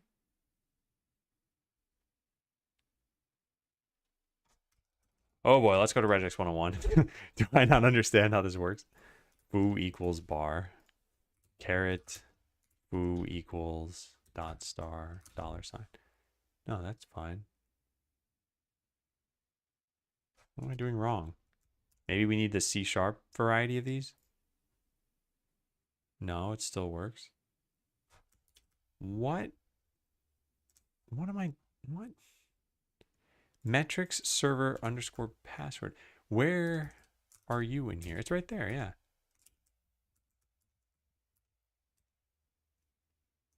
I don't know what I messed up.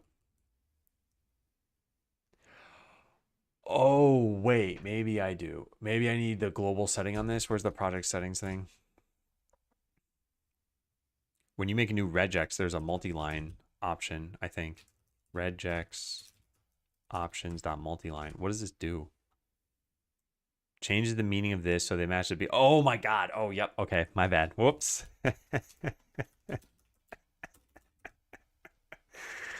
Okay, now it should work. It's not that I don't know regex, it's that I don't know what multi-line means. All right, so I do this. It's going to fail, you know, quote unquote. And I'm going to go look at project.godot, and it's going to hopefully, oh, let's do this off screen just in case. All right, cool. So there's my password, Hunter2. It acts a little. I like it. Hey, Mr. Balrog.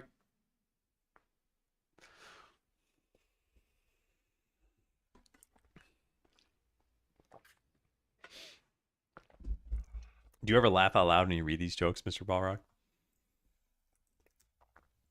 Okay, so now I got to go check in what I've done. We're going to get rid of everything other than this. Well, not that code. But yeah, this is fix the broken regex stuff. And this is not supposed to be checked in. So yeah, fix broken regex. I didn't realize what multi-line meant. I needed it so that we match individual lines in the text file, as opposed to treating the whole file as a single line.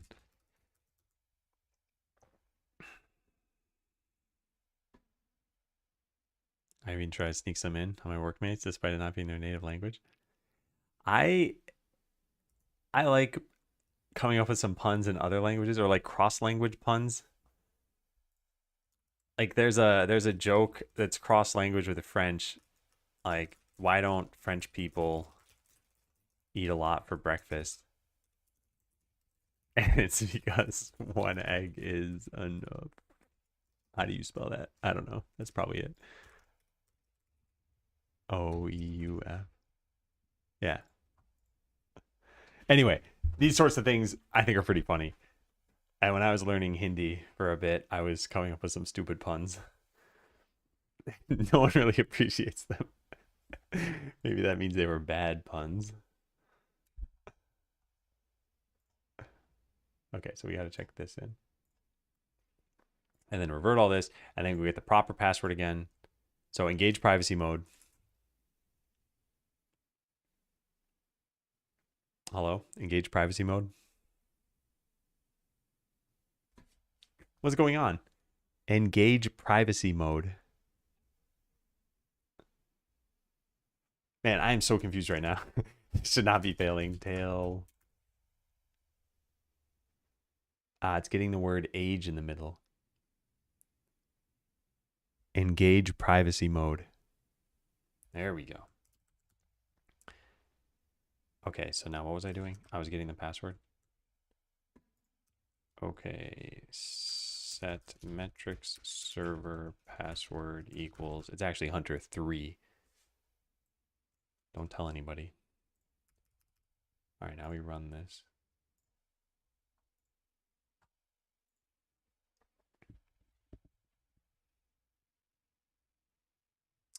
Oh, nice. How much Japanese did you end up learning? So O-9-12 is what I want because it got tagged. All right, so now this is going to modify project.godot. Aha. Oh no, it's set to Hunter2. What happened? Oh my God. I can't do anything right. Did I type the wrong thing? There's no way to even know because I deleted it from the history. Export metrics server password equals. God, this is so stupid. All right, I'm just going to run it with this thing open. And I can't possibly screw this up.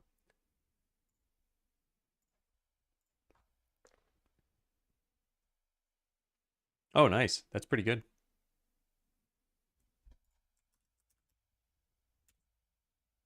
I have never tried learning Japanese. And I'd like to try a little bit at some point. I've kind of talked about this on stream, but if I don't have someone to talk with, then I feel like I will eventually stop using the language.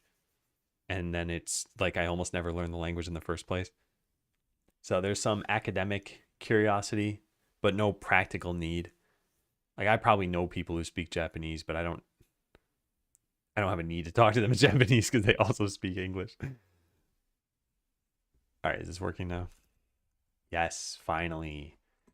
Okay, great. So we just reject this, reject all that stuff, clear this thing out. Actually, I guess I don't clear it out. Let me show my screen again. I'm not even doing anything.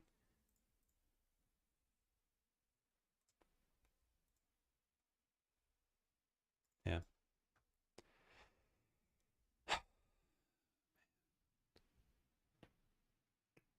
I was kind of thinking it'd be interesting to have a race to see who could beat level 20 the fastest, but I don't think that's a good idea.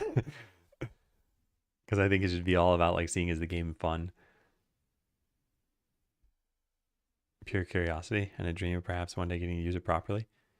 I think even when you know a basic level of a language, if you end up going to a country that speaks that language, that I think it can help you out a lot.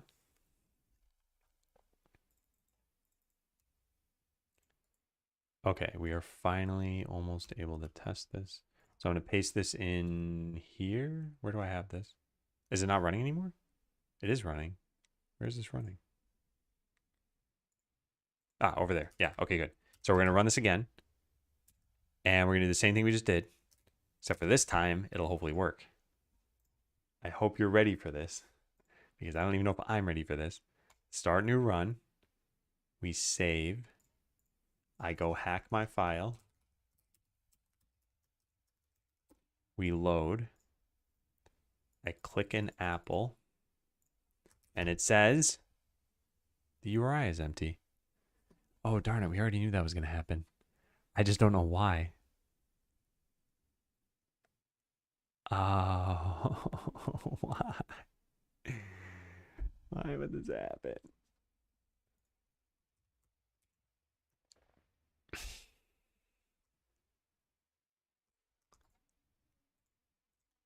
Oh, man. What am I doing wrong? We get metrics server URL from the project settings. Project settings or project.godot. Metrics server URL. HTTPS metrics.skeleseller.com. That's a URL, right? I didn't type this wrong or something? Yeah, this is working. So why? What am I doing wrong?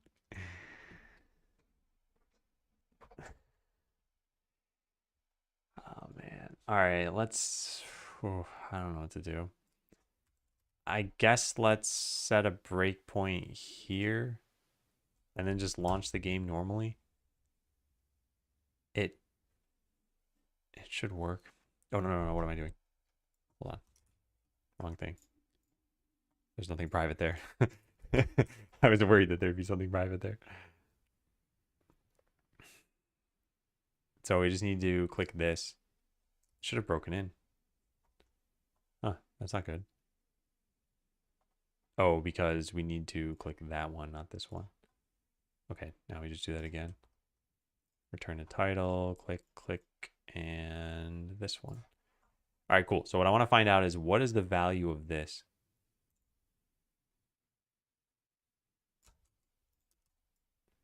It's empty. Is it because of the as string part of this? No. What? Metrics. Oh my God, because there's a category. It's metrics server / metrics server URL. Oh my God, I'm stupid. So then the password wouldn't have worked either because I'm fetching that from the middle of nowhere.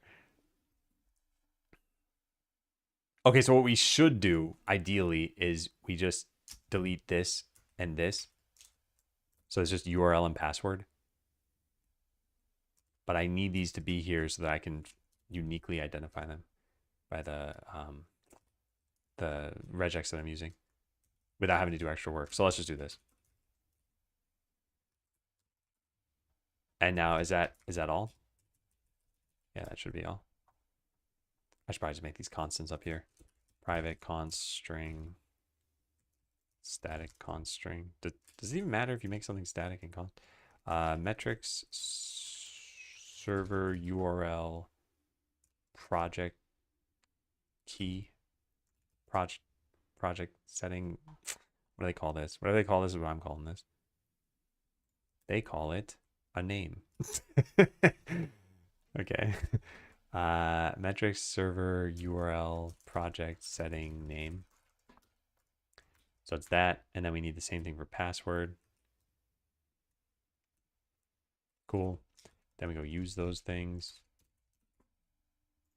Here, that is the password one. This is the URL.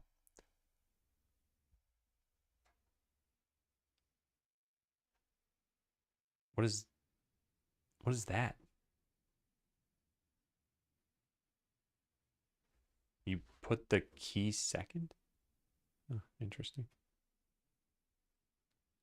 Oh, just how multi-content form data works? Sure, whatever. Okay, now what's the problem here?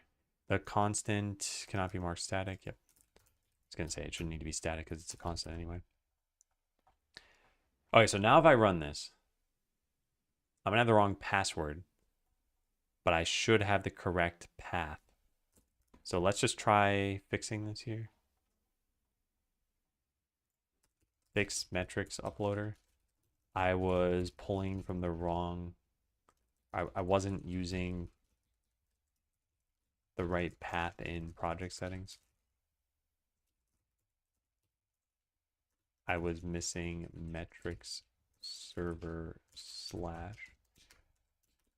Well, I'm glad we're testing this. And I'm glad it's not the end of the day and I'm scrambling to get all this stuff done. It's still not even lunchtime.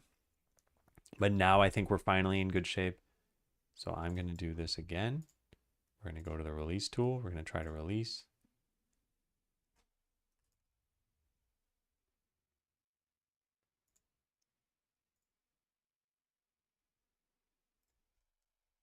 I guess I need to stop the game. How do I do that? Disconnect all this stuff.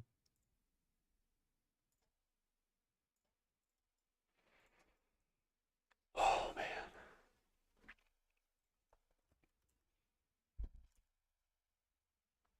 All right, it's exporting. Is it exporting correctly? Let's take a look. Looks like it is. We got the right URL. We got the right password. Now we just let it run. Yay.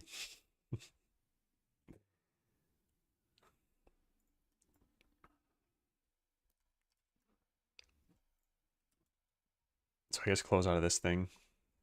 And whatever this is doing, close out of that too.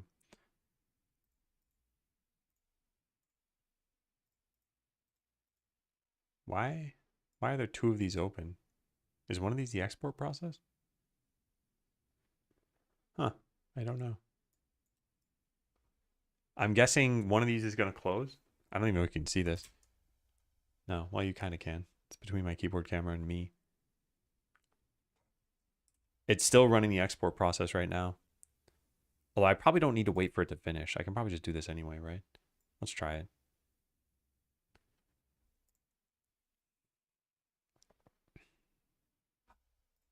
Okay, so we start a new run. And I save. And I set the cumulative bonus. 499. Load. And click an apple, and it should work this time. Please work. Successfully uploaded metrics. Nice. So now we go over to my mini PC, and now if I select the count, I should have 1. Yes. So now we do delete from runs. Let's just do a select. Select run ID from runs. Delete from runs where run ID equals this. Now we should have nothing. Perfect.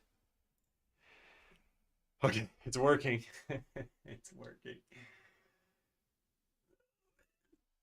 I hope this works for actual playtesters. Did you want to upload to Steam? Yes.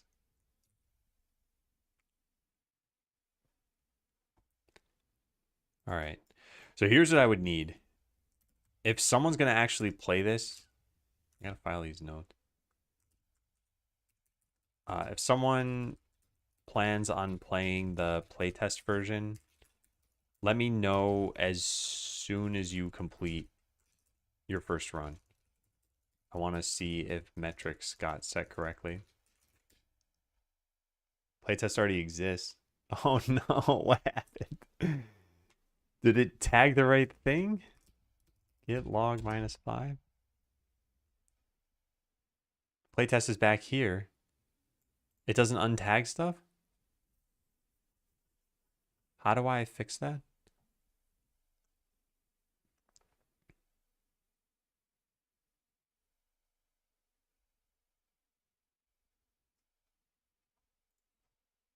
Can I delete a tag?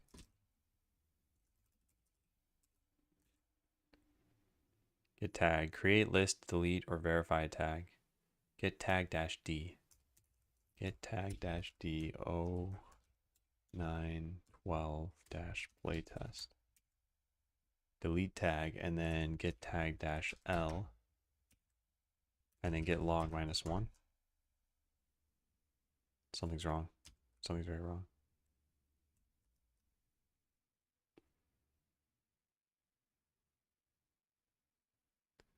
Do I need to push this now? Isn't this going to fail? I think I'm messing something up. Tag. Should I have a tag for... Yeah, I don't have it. Uh-oh. Why not?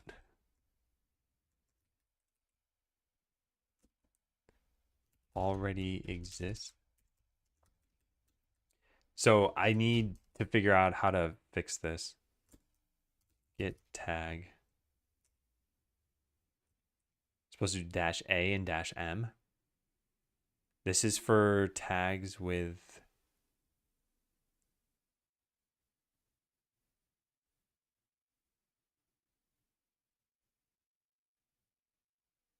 You should just be able to use -l after that, right?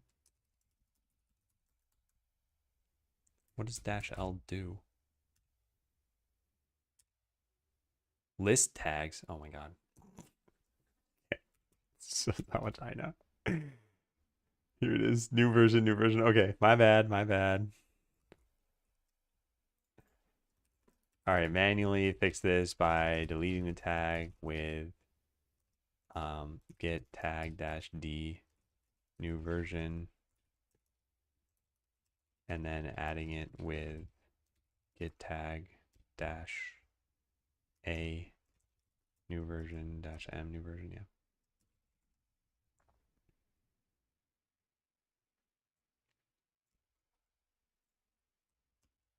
I might as well put this in like green or something, right? And then replace this one too.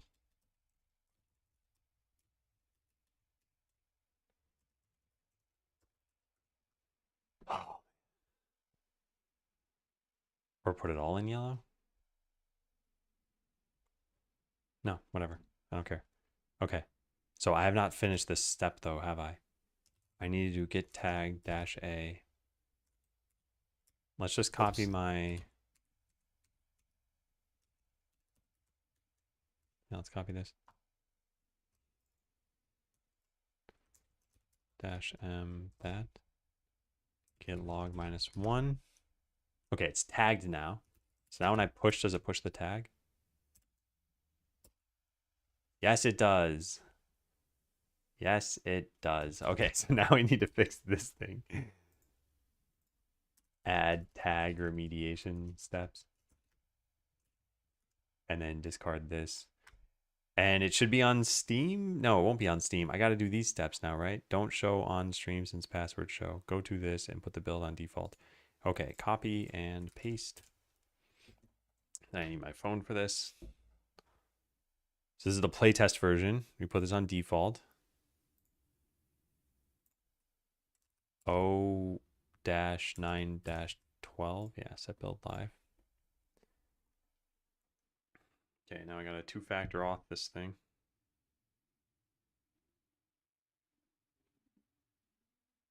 Okay, it should be live. I never wrote the patch notes. Oh no. All right, let's go write some patch notes.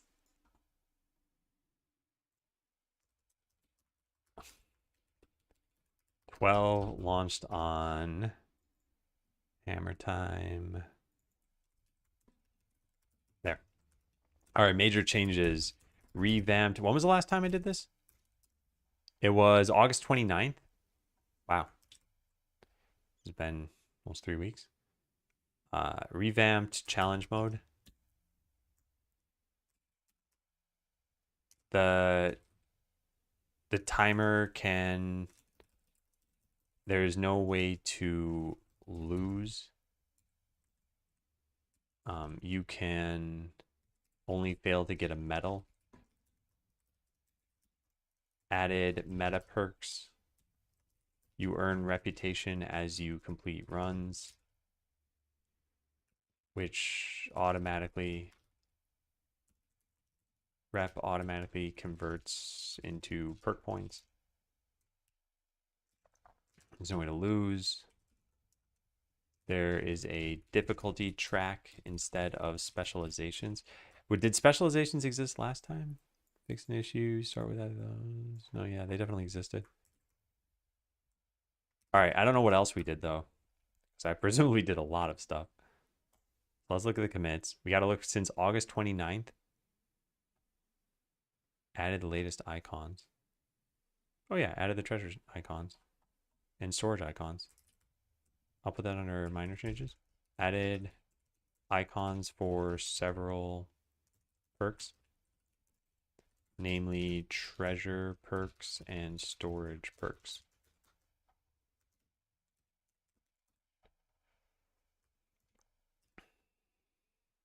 So it's this that I got to look through now. All right, meta perks, difficulty selection. We talked about those things. Meta perks, gem icon, perk points, cost label, refund. Add sounds to the title screen. Yeah, sure. The title screen now has sounds for buttons. Make time count up, get rid of losing, change the free play label. Add reputation, improve end screen, change money label. Add a whole bunch of meta perks.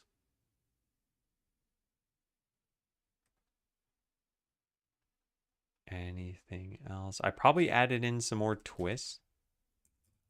Added some more twists. I know I did. Added a storage one. Positive, grant storage perks. Negative.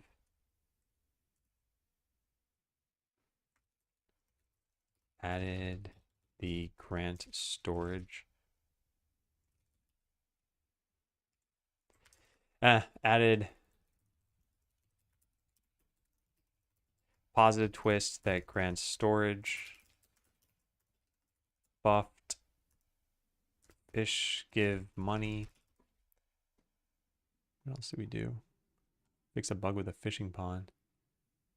I'm not going to write that down. 2 more meta perks, multiple levels. Display name, meta perk to battle perks. Oh yeah, get saving working. Holy cow, that's huge. Saving and loading should now be working. Please report any issues that you find.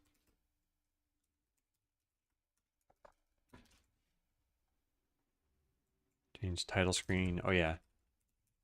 Got rid of an explicit load game button on the title screen.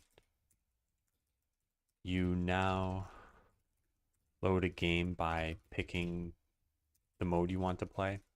And if a save file is found, it will prompt you, ask if you want to continue. All right, what else? Save challenge mode, allow continuing a challenge mode run, fix problem with different customers. Use the imports, fix bug, persist twist choices. Save data.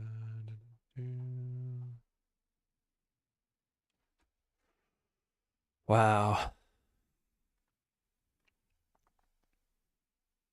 Oh yeah, metrics. Added metrics. Automatic metrics uploading. When you finish a challenge mode run, it'll automatically send me your save file, which contains no personal information. There is no way to opt out, but this is only in the playtest version. So the metrics feature should be removed entirely for the demo and for launch. So basically the way to opt out is to just not play the game. And it's because there's only like 50 people who can even play the game right now.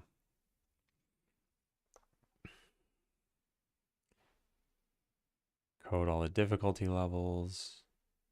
Then didn't I add in some twists? Buff this one. Rebalance enemy stat multiplier. Rebalanced plus X% enemy stats. It was too powerful in both directions. Have you checked how many lines of code your project has? It's like 40,000-ish. Grant storage. Add shop stored positive twist. Change difficulty data. Fix bug by pressing escape. Okay. Yeah, I think that's all of this.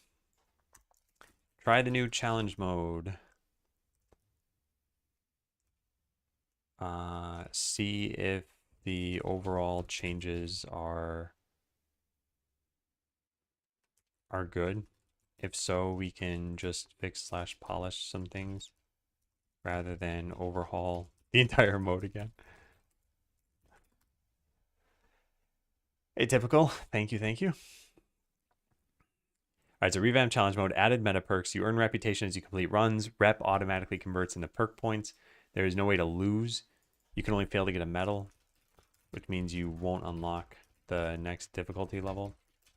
The timer had been a big sticking point for players. So have fun ignoring it. This sounds sarcastic. This sounds less sarcastic. There's a difficulty track instead of specializations. Saving and loading should be working. All right, added icons for several perks. Title screen now sounds for buttons. Got rid of an explicit load game. Add automatic metrics. Changed some twists. Did I add any other ones? Trade off generator. Grant storage. Less loot and treasure chest. Was that already there? I think it was. I don't remember. All right, well then let's just go blame that line. Trade-off generator. Treasure chest 3 weeks ago. Improved challenge mode. I don't remember when 3 weeks ago was. Was that before August 29th? August 27th. Yes. Okay, then we already did that. All right, so here are all the new things.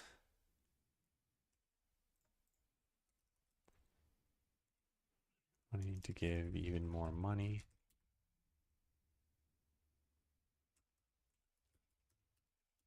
This should say plus or minus. All right. There it is. New patch notes.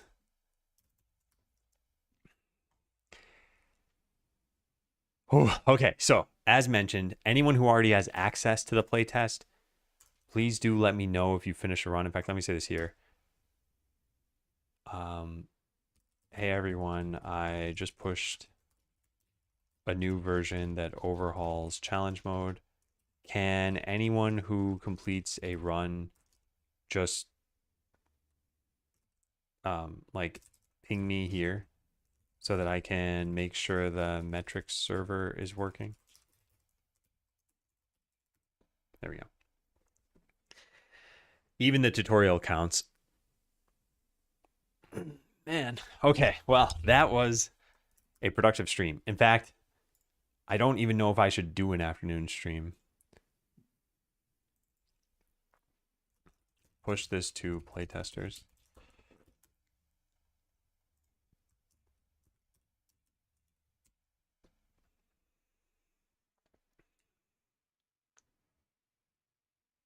Yeah, what would we do if I were to do an afternoon stream? Because I don't want to keep charging forward to this stuff. I feel like this is pretty intense. Maybe we'll do some playtesting in the afternoon. Yeah, maybe I'll do that.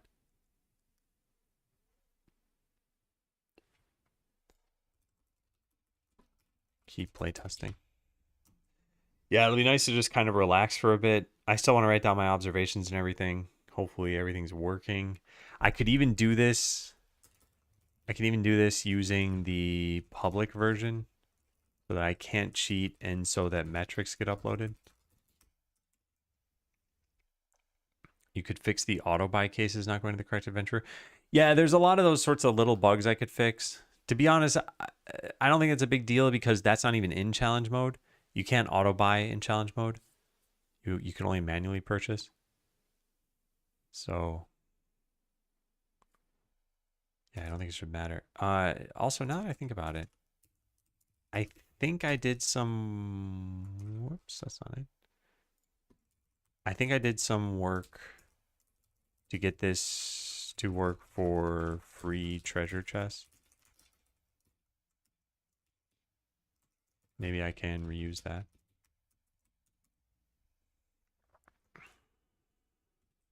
Oh man, I feel very accomplished. Why do I have a commit? Oh, yeah, sure. Just sync that. Okay, I'm gonna go get lunch. I don't know. I'm just such a bundle of emotions right now. I feel I've been so excited to get this thing out there, and it's out there, but obviously it's not like just opening the floodgates does something. Now people need to go play. So that's what I'm really excited for, is when people start playing this and giving some feedback. So again, if you want to join the playtest, you first need to go through the demo, but then there are the instructions on how to join the playtest. And you too can help test challenge mode, which is where I've been putting all my effort for the last, like, what, two and a half weeks, something like that. So it's this stuff. There's a difficulty track. There are meta perks you can unlock. So we'll do some more of this in the afternoon. I'll play test it myself. But thanks for watching. Thanks for being here. I'll be back in about maybe an hour, maybe a little bit more. I don't know. It'll probably be a pretty short afternoon stream. I'll probably just be playtesting. But yeah, thanks again. I'll see you all later. Goodbye.